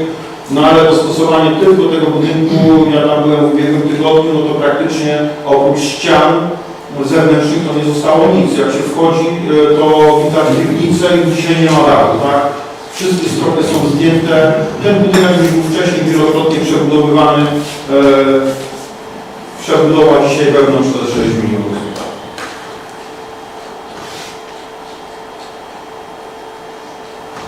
Wykonuje tu miejscowa firma chyba wasza. Rafał Mintus, jeżeli dobrze pamiętam, to firma z Grały jest. Tak? No. Współpracuje nam się dobrze, więc coś się zaciągło, coś dalej. To są kolejne budynki DPS-ów, tam w głębi z tyłu ekranu, to jest najnowszy oddział dla uzależnionych od alkoholików. Te budynki od ulicy Podgórnej, Malińskiej też są wszystkie poremontowane, częściowo wewnątrz i zewnątrz. Został nam tu jeszcze budynek od Malińskiej, no ale to na pewno nie w tym roku. Realizujemy szereg inwestycji, także jak Państwo z Funduszem Ochrony Środowiska, fotowoltaika, tu jest akurat Dom Pomocy Społecznej, tych instalacji fotowoltaicznych, jeżeli dobrze pamiętam, to nam już 250-300 kW, no ale to jest wszystko mało, także będziemy realizować na pewno dalej. Kolejne inwestycje w Pałacu Zabytkowym w Fabianowie, to też jest Dom Pomocy Społecznej, 101 chorych psychicznie kobiet, tutaj mieszka na terenie tego parku. 1 000 000 złotych udało nam się pozyskać na remont otoczenia wokół pałacu, a 600 000 także z Polskiego Ładu na remont dachu i częściowo elewacji tego pałacu i ta inwestycja rusza. Szpital, jak już wspominałem, zmienia się nie do poznania. To jest tylko na przykład przebudowa samego zasilania w szpitalu, nowe stacje transformatorów, awaryjne zasilanie. To jest 6 milionów złotych. Szpital, jak wiecie Państwo, cały czas się rozbudowuje, a stacja zasilania była jeszcze z lat 80., tak jak ten szpital powstał. Także no nie mogliśmy już tego dłużej czekać z tym remontem, dlatego to wszystko, całe zasilanie szpitala jest przebudowane, jest nowe. W ostatnich latach w sumie 112 milionów przeznaczyliśmy na inwestycje w szpitalu. Znaczna część tych środków to oczywiście środki, które zostały pozyskane z zewnątrz, no ale wspólnie też kupowaliśmy w czasach epidemii przecież respiratory, te środki też tutaj są uwzględnione. Tak dzisiaj wygląda szpital, no i to jest z ubiegłego tygodnia informacja. Na realizację kolejnych inwestycji udało nam się pozyskać prawie 60 milionów złotych. W PCM-ie koszty 68 milionów złotych. No, to już taki większy projekt, dotacja mogę powiedzieć historyczna dla nas, bo 22 miliony no, mieliśmy na szkołę specjalną, no ale 60 milionów takich środków nigdy nie było. Zostanie przebudowany blok operacyjny, bo tam brakuje nam jednej sali operacyjnej. Dzisiaj mamy już takie możliwości, bo OJOM został przeniesiony tutaj od ulicy Poznańskiej w nowe miejsce, więc mamy miejsce, może powstać tam trzecia sala operacyjna, dwie będą wyremontowane. Przebudujemy aptekę szpitalną, dzisiaj sami już robimy dla pacjentów onkologicznych leki, ale mamy 10 foteli, na których te leki podajemy, takie dzienne podawanie chemii, ale tych pacjentów mamy znacznie więcej, no ale nikt nie chciałby z nas, znajdując się w takiej sytuacji, czekać, dlatego tych foteli dokupiliśmy, mamy kolejne 12, mamy już miejsce, gdzie je ustawić, ale fizycznie nie jest w stanie apteka przygotować leków, dlatego będzie przebudowana nowa apteka, zwiększona wydajność o ponad 100% tej apteki, dodatkowe urządzenia dokupione, nowy mamograf, który także musi przebudować, być tutaj zakład diagnostyki obrazowej, w związku z tym, że mamy Centrum Leczenia Raka Piersi dla kobiet i ten mamograf już jest znacznie rozbudowany z technikami takimi, którymi możemy już wiele rzeczy na tym mamografie zobaczyć, więc przebudowa, rozbudowa chirurgii o 10 miejsc dla pacjentów onkologicznych, tylko wyłącznie dla tych pacjentów dedykowane miejsce, zakup mnóstwa sprzętu, sterylizatorni, chcemy zwiększyć w ogóle tutaj możliwości szpitala w tej strefie czerwonej, bloku operacyjnym i tak dalej, no bo blok operacyjny w porównaniu z innymi szpitalami w naszym szpitalu pracuje bardzo długo. Krótki czas, bo te pieniądze są do wykorzystania tylko do czerwca przyszłego roku, no także no, będziemy stawać na głowie, żeby się udało. Ja jestem przekonany, znając sprawność prezesa i kadry, która tam pracuje, to na pewno to będzie zrealizowane. To jest to, co chcemy za te środki zrobić. To, co robimy, planujemy wspólnie w tym roku, no to projektujemy, jeżeli dobrze pamiętam, w budżecie mamy Żegocin i Groniszewice, chodnik czy ścieżkę rowerową, teraz nie pamiętam, od skrzyżowania w prawo na Mazurku do w lewo, od szkoły do tej naszej drogi powiatowej, tak żeby z tej strony dzieci mogły bezpiecznie dojść chodnikiem do szkoły. Zrealizujemy dokumentację, to będziemy myśleli o realizacji. Ja wiem tutaj, że pan wójt mi zgłosił taką drugą listę potrzeb. Ja powiem szczerze, od 10 lat ona jest najdłuższa w powiecie, ale to bardzo szczegółowe. Znaczy się nie, ona jest coraz dłuższa. Co byśmy nie zrobili, to my nie jesteśmy, szczerze mówiąc, zrealizować tych inwestycji. Także ja też nie drogi więcej myślę, że damy radę, jeżeli o tej samej myślimy, to myślę, że damy radę jakiś, my już pomysł na to jakiś mamy, kiedy porozmawiamy, myślę, że to się uda zrealizować, także jeżeli są dokumentacje, to w wielu wypadkach też tak się czasami ktoś ogłasza konkurs, jak masz dokumentację, to dawaj i możemy robić już, tak? Myśmy w szpitalu mieli wszystko przygotowane pod ten duży konkurs, no pojawiły się możliwości, no i to jest największa dotacja w Wielkopolsce, tak? Nikt nie złożył takiego wniosku, maksymalna kwota dla szpitala powiatowego to była 60 milionów, myśmy mieli praktycznie na to maksymalną kwotę opracowane, KPO się znalazło, jesteśmy tymi szczęśliwcami, którzy maksymalną kwotę wnioskowaną dostali. Wiem, że sąsiedzi na mnie trochę krzywo patrzą, no ale to już jest inna sprawa. Jeżeli są pytania, to ja bardzo Państwu dziękuję. Dobrze, dziękuję Panie Starosto. Szanowni Państwo, myślę, że teraz jest czas na pytanie do Pana Starosty, czy mają Państwo jakieś zapytania. Powiem tak, że chodzi o tę ostatnią inwestycję, to Pan Starosta tutaj przedstawiał, żebyśmy z tego nie musieli to wystawić, no ale fajnie, że takie pieniądze są, nie chciał z nas korzystać. Natomiast w tej przyszłości, to nie żeby o tym już od razu mówiliśmy? Coś mój wspomniał? Tu mamy tak na myśli 1 kilometr. Słuchajcie, bo mówiliśmy na początek, to jest to tajemnica, o czym rozmawiamy, potrzeby są nasze określone. Mamy kilka takich wskazanych strukturalnych, myślę, że szczytem od świetlicy do kościoła. No to mamy rację 500 metrowej jednej warstwy, bo ja uważam, że nie potrzebujemy czasami pół drogi, bo mamy na szczytem jedną warstwę włożoną 10 lat temu, czyli za pół ceny i ona do dzisiaj funkcjonuje. No nie są wyrzucone pieniądze, a mamy od razu zrobione. Ona rozumie się taniej, no bo nie mieli się bałać, prawda? Gratuluję powiatowi, bo tak to jest zawsze, natomiast jedna, ale to muszę teraz, ale w kontekście do Wojtka ja się tutaj powiem. Także to. Być może jeszcze mówimy także o Żbikach i Gościowicach tutaj do Górawosa, niech się nazywa, wtedy byśmy tam wyrzutnie zlikwidowali, tam to jest 500 metrów. Ale dobra, pokazuje, że apetyty mam gdzieś tam na rożniku Szczylery, to są te pierwsze rzuty, prawda? Ich jest jeszcze więcej, ale już też teoretycznie mniej niż było. Bo to nie jest też tak, że nie ma, no mamy.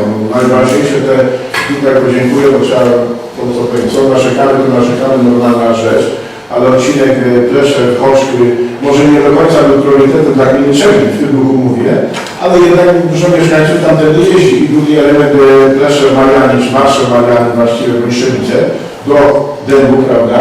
To jest kolejny element, gdzie właściwie, że gości Żbiki i tak tamtędy jedziemy, jak nie jedziemy do Czernina, czy tędy, jest to połowa gminy Czernin, tamtędy się porusza, brakuje nam 600 metrów od skrzyżowania do dębu, ale też jest dylemat do tego dębu, czy rozwidlenie, czy coś innego zrobić, prawda, bo na tym zakresie jest po prostu niebezpiecznie, to tak trzeba uczciwie powiedzieć. Więc to są takie elementy. I aktualizacja, właśnie poprawka dokumentacji, bo tu o tym mówimy na Żerusinek, no wtedy rzeczywiście jest to, że że w budżecie jest ta dokumentacja, no musi być zweryfikowana, prawda, bo pierwotne pomysły były po prostu dobre, ale one też no, może nie do końca były. To jest też robiona dokumentacja konkretnie, jest koniecznie, że nie ma i to wtedy można przyżywać ludziom rzeczywiście konkretnie, jak to będzie dokumentacja. Jak pan starosta powiedział, to wtedy jak mamy papier, to czasami udaje się na Szczydewie, udało się, prawda, wygrać, mówię o Szczydewie tym odcinku, prawda, wnioski, bo była dokumentacja zrobiona jeszcze. Korzystając, że jest kolega Wojtek, ja zauważyłem, że rocznica Wojtek ma dróg niż inaczej mniej więcej o 1/3, nie o 50%. To jest różnica znaczona. Gmina Czernin ma 59, a Dobrzyca ma 96 albo 90. To jest 50%. To jest 1/3. Cieszę, że nie będziemy się kłócić, Inaczej mi jest mniejsza. No, nie wiem, bo tak żartując trochę, bo trzeba zawsze musi coś powiedzieć.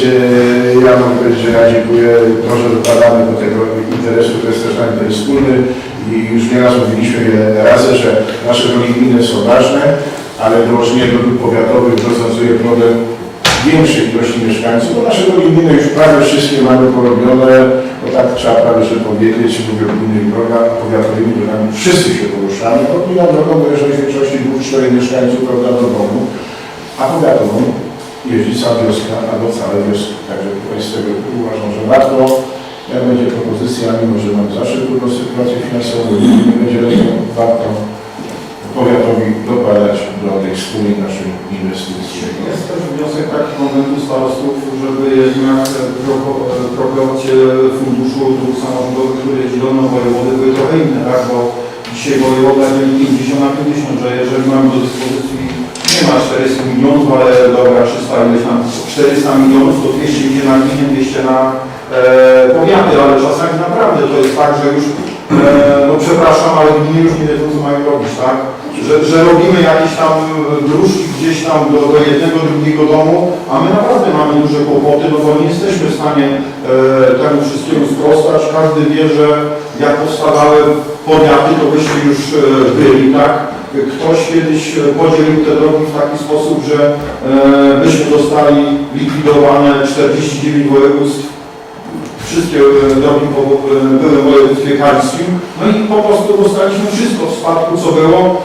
Dzisiaj, gdybyśmy patrzyli zgodnie z definicją, Mocna Prośnie też. Mocna Prośnie też, ale ten jest wyremontowany, projektuje nie o tym moście, tak. Ale to już jest na gminnej drodze, to nie jest nasze zmartwienie. Więc dla mnie nie wiem, ale gdybyśmy dobrze policzyli, to szacuję, że 60-70% dróg powiatowych to możemy oddać Wam jutro, bo one nie spełniają kryteriów drogi powiatowej, tak? Ustawowych. Kwestia, czy chcecie. Udaje nam się w mieście w Peszewie od czasu do czasu przekazać jakieś, ale to też są drogi w centrum miasta, tak? No. Ja przekażę nawet, jeżeli się umówimy, że weźmiemy razem, ja wam to później oddam, to dla mnie też warto. Pójdą za te pieniądze. Dobrze, Szanowni Państwo. Bieżące utrzymanie.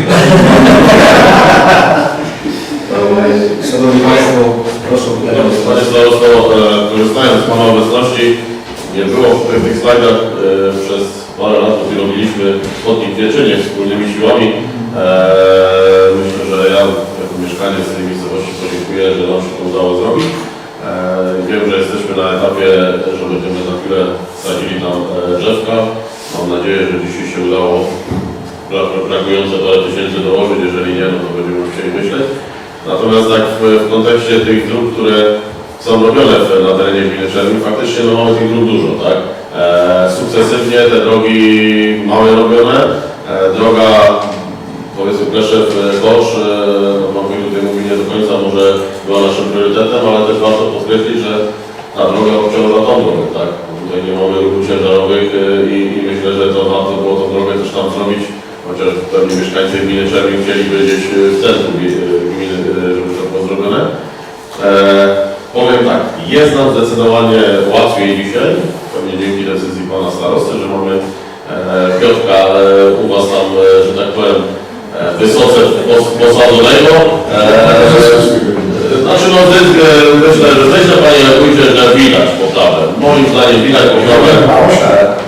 Widać poprawę chociażby w odkrzaczaniu wspólnymi siłami. Dziękuję, że korzystacie ze sprzętu wspólnie jako Pan Dyrektor i Pan Starosta ze sprzętu, który nasza komunalka ma, w który też inwestujemy pieniądze, żeby ta komunalka mogła to nasze otoczenie upiększać.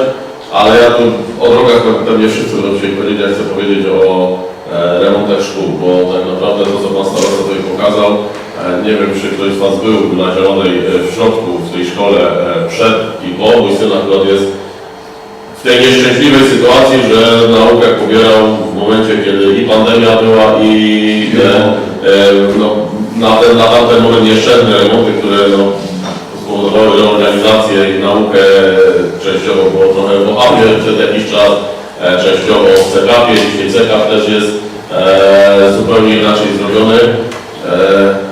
Myślę, że no może akurat mojemu synowi się nie przysłużył ten remont, ale w przyszłości uczniowie, którzy tam pójdą, jak nie byliście, to podjedźcie, wejdźcie do środka, myślę, że Was nikt tam ochroniarz ładnie wyrzuci. Co? Może wnuki tej Panie Boże, ale to naprawdę ten remont na mnie zrobił ogromne wrażenie, bo nie spodziewałem się, że można taki remont zrobić w jednym roku w środek, tak? Nie wiem, czy to w jednym roku się odbyło, pewnie to było, ale później parkingi, o których Pan wspomniał, to jest bolączka dzisiaj faktycznie uczniów, bo syn też mi to zgłasza, że tych samochodów jest tam uczniowie coraz więcej, nie korzystają z komunikacji publicznej. Nie będę tu wspólnego tematu, że tak powiem, rozciągał, ale samochodami przyjeżdżają i tutaj faktycznie jest konieczne. Teraz na topie jest bardzo dużo. Dobrze, Szanowni Radni, proszę o pytanie do Państwa. Mam takie pytanie, Panie Starosto, to nie wreszcie, bo pojawiła się taka informacja w mediach, że wojsko zapraszało praca, czy jest coś takiego? Są przymiarki. Przymiarki, czy... Przymiarki są, rozmowy były już dosyć nawet zaawansowane. Wojsko by to widziało. Na początku jakichś 250 żołnierzy, a później zwiększenie, no ale jeszcze jest sprawa OHAP-u, tak? Gdzieś coś musimy zrobić z tym kadrą i z młodzieżą, tak? No i tutaj pojawił się opór, ale ja myślę, że dzisiaj jest taki czas, że chyba my priorytety znamy, jakie powinny być, tak? Więc no to już nie jest nasz szczebel, tak? Rozmowy toczy Pan Burmistrz, bo to są jego tereny i on tam jest zainteresowany, część tej pobyłej jednostce by musiał też oddać na potrzeby jednostki wojskowej, bo to miasto przejęło, no ale to wszystko dzisiaj jest do zrobienia dla mnie. To są tereny, przepraszam, pod miasto jeszcze należą te tereny. Częściowo są to tereny miasta, a częściowo miejsce. No ale są Państwo. Kaczanka jest wokół, ale to bez problemu wojsko może z tego korzystać. To nie ma najmniejszego kłopotu. Część Kaczanki została Jest w rękach prywatnych, kiedyś została sprzedana, więc no to już raczej nie jest do odzyskania, ale ze strzelnicy można korzystać z obiektów, które są po jednostce wojskowej. Ja też nie widzę żadnych przeszkód. Kwestia tylko umieszczenia gdzieś młodzieży, no bo przecież też z OHP, no to OHP, ale OHP to też państwo, to nie są koszty remontu tych budynków, tak? Zapocząłem kiedy w piątek na tygodniu się spotkanie w Poznaniu wszystkich dużych burmistrzów, starostów z miejsca Wolna Narodowego, takie spotkanie się odbyło. To wtedy właściwie z mównicy, niech to się nazywa, głośno zostało to wyartykułowane przy obecności pana burmistrza przez pana posła Grzyba, że tego typu rozmowy trwają. Więc to nie są tylko kuluarowe rozmowy, tylko po prostu poszło to w świat, że tego typu pomysły są i myślę, że dla Breszewa jako dla miasta, i także dla powiatu wszystkiego, no byłoby dobre rozwiązane, szczególnie jak pan starosta mówi, znaczy na dzisiejszą sytuację, która się toczy, niezależnie od tego, co by tam się działo. Mówimy o wojsku, bo mówimy o przyszłości, o szkoleniu, o tym można trochę żartować z tego, ale prawda jest taka, że żartów nie ma powodu w ogóle, więc no, te rozmowy trwają i mam nadzieję też, że docelowo to będzie wynik pozytywny jako rozmów. A życzymy, trzeba rozmawiać problem o haku, bo on w tym momencie jest. No pytanie właśnie trochę tak się nie toczy, ale co jest ważniejsze, prawda? No, w dzisiejszych czasach nie będziemy sobie tego, że mi się wypowiada, co jest ważniejsze, a resztę problemu trzeba rozwiązać. Szanowni radni, proszę jeszcze o pytanie, czy mamy jeszcze jakieś pytanie do pana starosty? Jeżeli nie ma, to przechodzimy do kolejnego punktu, interpelacji do pytań radnych. Drogi zostawimy koledze zdrowi. Na bieżąco jesteśmy informowani. Interpelacje i zapytania radnych. Mamy jakieś, nie widzę, wolne głosy i informacje. Tutaj głos oddaję Państwu sołtysom. Proszę. Szanowni Państwo, miałem przyjemność czy obowiązek rozniesienia powiadomień o podwyżce cen śmieci. I byłem zdziwiony, bo ogólnie społeczeństwo przyjęło to ze zrozumieniem. Może 2 przypadki, gdzie tam wielkie pretensje, ale pomijając to. Natomiast dużo uwag do cen śmieci mieli emeryci. I proszę się nie dziwić, jeśli emeryt mówi, że on przez pół roku nie jest w stanie uzbierać kubła śmieci, plastików w ogóle nie używa, bo się podpiera kompotami i tak dalej, mówi, za to my płacimy. I myślę, że tu mają dużo rację emeryci. Po prostu oczekiwaliby jakiejś zniżki, czy to symbolicznej, czy niesymbolicznej, ale żeby byli właśnie uwzględnieni w cenach niższych niż pozostałe społeczeństwo. To chyba się ze mną zgodzicie, że naprawdę Też tak śmiecenie emerytów w porównaniu z rodziną, z dziećmi to jest nieporównywalne. Takie uwagi były i z tym chciałem się podzielić, nie zostawić to tylko dla siebie, ale po prostu tak mieszkańcy mówili i to Państwu przekazuję. I jeszcze mam taką prośbę, bo nie przez jakiś czas teraz nie będzie, tu szczególnie do radnych z Broniszewic. Są przypadki, że bo były szacowane straty na tej dużej inwestycji średniego napięcia. I się zdarzyło, że ten pan, który szacował, opuścił niektórych ludzi i teraz 2 osoby się już zgłosiły i jestem w porozumieniu właśnie z tym panem. Prosił, żebym zebrał tych ludzi, którzy nie są opuszczeni, nie są doszacowani i przed świętami, też żebyście wiedzieli, przed świętami ten pan dojedzie do Broniszewic i zrobi szacowanie pozostałych szkód. I dlatego taka prośba, gdyby ktoś z mieszkańców miał taką uwagę, to proszę o SMS. No, fizycznie będzie niedostępny, ale telefonicznie SMS-y jak najbardziej. To druga sprawa. Aha, i przy tej sprawie jeszcze chciałem taką rzecz ruszyć, bo to myślę, że to dotyczy młodych radnych. Słuchajcie, sołtys nie jest w strukturach Rady Gminy. Sołtys, bo padło słowo, że podlega pod Radę Gminy. Nie. Sołtys zupełnie ma inne zadania. Sołtys wykonuje uchwały zebrania wiejskiego i jest, jak gdyby nie jest to nigdzie napisane jakoś tam fachowo, ale jest takim jak gdyby przedstawicielem gminy, nie Rady Sołeckiej. Pan wójt daje nam polecenia, nie Rada Sołecka. Także proszę mnie informować, kogoś tam, że my jesteśmy sołtysi, no, uzależnieni od Rady Sołeckiej, czy coś takiego. Od Rady Gminy, przepraszam. To taki następny temat. To wszystko wynika ze statutów.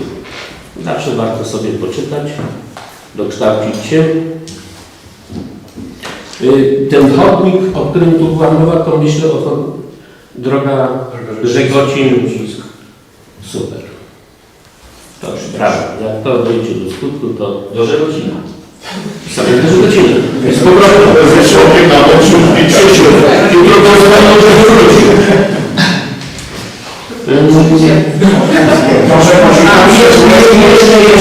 Jeszcze jedno już kończę, bo to długo dzisiaj, prawda? Tu była mowa o markach, takich rzeczach. Panie Przewodniczący, o markach, o tych wiatrakach.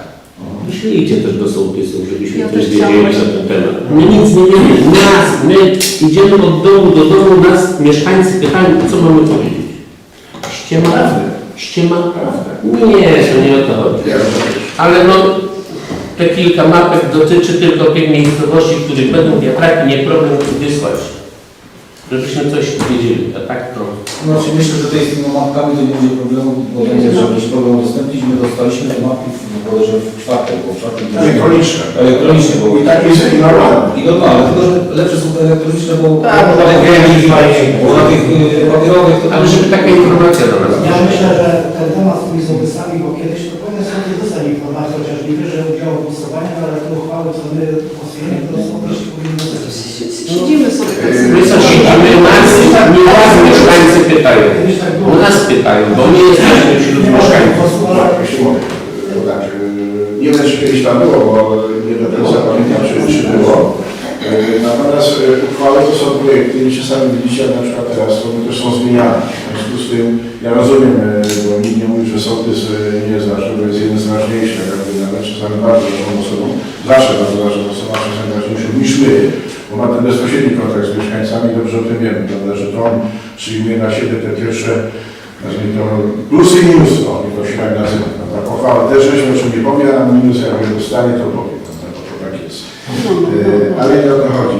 Przybyło wiadomości, tylko wiecie, to jest tak trudno, żebyśmy coś, o czym dyskutujemy, prawda, już przekazali do. Natomiast idzie stoi na przeszkodzie, żeby po sesji, kiedy te uchwały są podjęte, ja o tym bardziej mówię, kopie przekazywać na przykład, ale kiedy są podjęte, bo one są do realizacji, no na etapie projektu, to nie wiecie, czy one wejdą, czy nie wejdą, powiecie Panie Wójcie, albo nie dogadamy się w cudzysłowie, prawda, i trzeba wysyłać zobrać, żeby na nią popracować. Więc takie projekty dawane wcześniej, to chyba nie do końca było, to by było za daleko, bym powiedział, więc to nie dyskutuje, temat jest do rozważenia, nie mówię, że nie, przecież nie ma żadnego problemu. Oczywiście może być, że one są dostępne w biuletynie informacji, prawda, można sobie ściągnąć i też nie problem, ale też nie zawsze każdy sołtys, tak dzisiaj patrzę właśnie na większość sołtysów młodych, to internetem są na prawda, nie ma problemu. Więc można też tak powiedzieć, że żaden problem wejść i ściągnąć informacje. Tak też nie mogło. Także to tak trochę drugą stronę, ale nie o to chodzi, bo nie ma problemu, bo albo wydrukujemy mnie, albo wydrukuje sobie sołtys u siebie dołączania.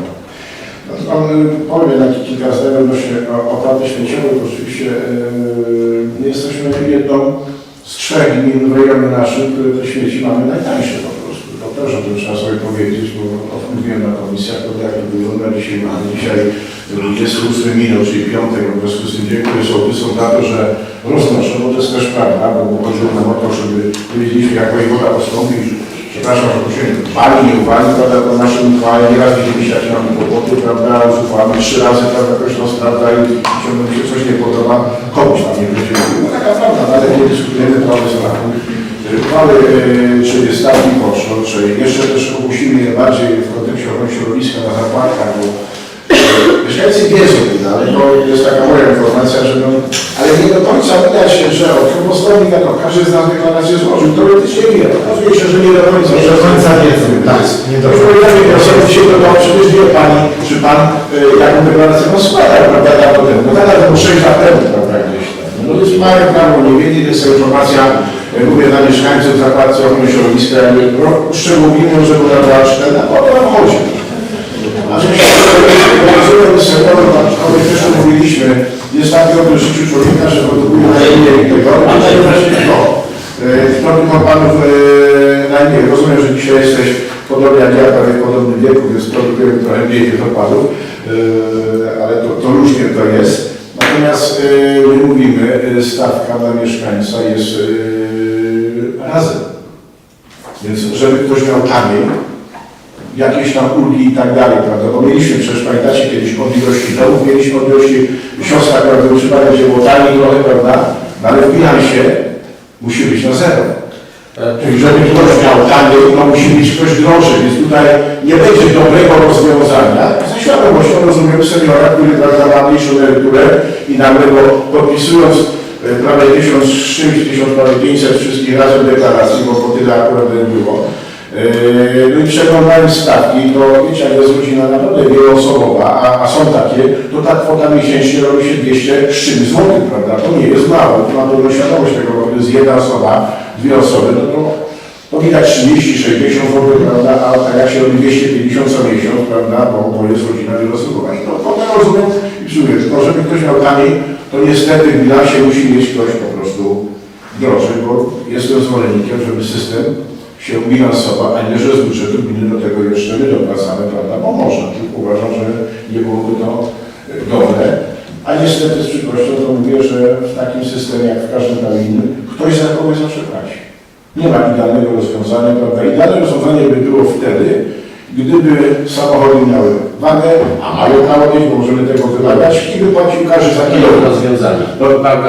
To wiesz, co by było wtedy, ale chodzi o naszej całości. Jakby miała płacić za 25 kg, a nie za 50, to drugie 25 może by wylądowało. Istotą systemu równego i sprawiedliwego było to, żeby świeci po lasach było jak najmniej. Ale nadal są. Ale niestety tacy jesteśmy jeszcze, bo jesteśmy tacy, że powiem, że nam się mylę. Że jednak trochę towarów wylądowało w narodzie. Potem jak widzicie, lądują, prawda, było tego więcej. Może się mylę. Tutaj jeszcze całym dla emerytów, osób starszych i tak dalej. Tutaj kij też ma dwa końce, bo jeśli mówimy o emerytach takich, którzy mają skromne emerytury i jednocześnie są jeszcze gdzieś tak powiem w pełni zdrowia, to jest tak jak Pan mówi, że faktycznie mniej nie śmiecą, ale wystarczy, że jest w domu emeryt bądź osoba już pobożnie trochę chora i tak dalej, i to z własnego podwórka, to wtedy tych śmieci, proszę mi wybaczyć, ale to nawet dzieci nie są w stanie tyle wyprodukować. No nie ma szans. Dochodzą pampersy, opakowania po lekach, wszystkiego różnego rodzaju inne rzeczy i z tego się robi takie buntu, że naprawdę nawet 3-4 osoby, rodziny z, nie wiem, z trójką dzieci nie są w stanie wyprodukować takiej ilości śmieci. Zdaję sobie z tego sprawę. No. Bo to są też indywidualne przypadki. Ale proszę nie traktować, to jest mój pomysł. Nie. Przekazuję też to, co robią mieszkańcy. Taka moja rola. Zawsze była zawodowość płaci. No tak wygląda. Słuchajcie, jedno zdanie się mogę, bo nie chcę też do Państwa głosy, ale Ministerstwo to oczywiście zyskała prezentacji dla mnie, bo drogi, tak jak powiedziałeś na początku, są ważne i wszyscy oceniamy przez pryzmat dróg. Ona jest taka prawda. Inaczej w większości widzi drogi i pojedyncze osoby, które mają dzieci w szkołach średnich, prawda, które są zadowolone. Ja nie mam w związku z tym nie widzę szkół, ale wiem, że są i są remontowane, najprościej powiem. I wiem, że to nie Pana rola jest, bo Pan nie wiadomo, że w tym sensie, ale nie negatywnie, ale pozytywnie i Pan prezes. Natomiast kiedy ostatnio miałem okazję być w szpitalu, co prawda nie ze sobą, ale nie o to chodzi, i słuchając akurat kolega jeden też emeryt rejestrował się kardiologa i dostał wizytę na 2027 rok, chyba za 2,5 roku. To nie jest to. To pytanie jest następujące do Pana Prezesa, niech próbuje, bo tylko tak mogę powiedzieć, żeby zmodernizować system, bo wiele razy mówiliśmy o różnych elementach, prawda, żeby dał radę, mimo że znamy jego trudności, wiem, na czym ma kolega problemy, ale to jest właśnie dla mnie piękne obiekty i bardzo dobrze, bo te niektóre choroby rzeczywiście są skrajne i dobrze o tym wiemy, ale w niektórych wypadkach, tak jak mówię o tym seniorze, jak nie pójdzie poważnie, to za ten 2,5 roku może nie doczekać się tego każdego. No tak, przykład naoczny, prawda, kiedy byłem z kolegą rozmawiałem. Także to taki, tu się cieszymy i bardzo dobrze prawdopodobny, ale niestety druga strona medalu, do lekarza, do dostępu całej reformy, ale w tym innym to ten temat, prawda, nie tak, ale pokazuje, że to jest to, jeżeli czasami mówiliśmy, to mówiliśmy także o tych elementach, prawda, że to jest tak jak trzeba. nie wiem, czy poświęcić na kiedyś atent i mądrość na to, żeby po prostu zrobić, żeby było lepiej. Tak, tak. Dobrze, dziękuję Panie Wójcie. Szanowni Radni, wolne głosy i informacje. Czy mam jeszcze jakieś zapytania? Nie widzę. Wobec powyższego myślę, że będziemy zbliżać się do końca dzisiejszej sesji. Panie Starosto, dziękujemy bardzo za przybycie. Zawsze zapraszamy. Dzięki Panu kolega Wojciech był mniej odpytywany, także... Panie wcale! Ja nie wiedziałem, szanowni Państwo, że tu jest Pan Starosta, bo już się nie pojawił. A my przygotowali naocznie, a tak to dalej. I dziękuję, że Pan Starosta. Także dziękuję.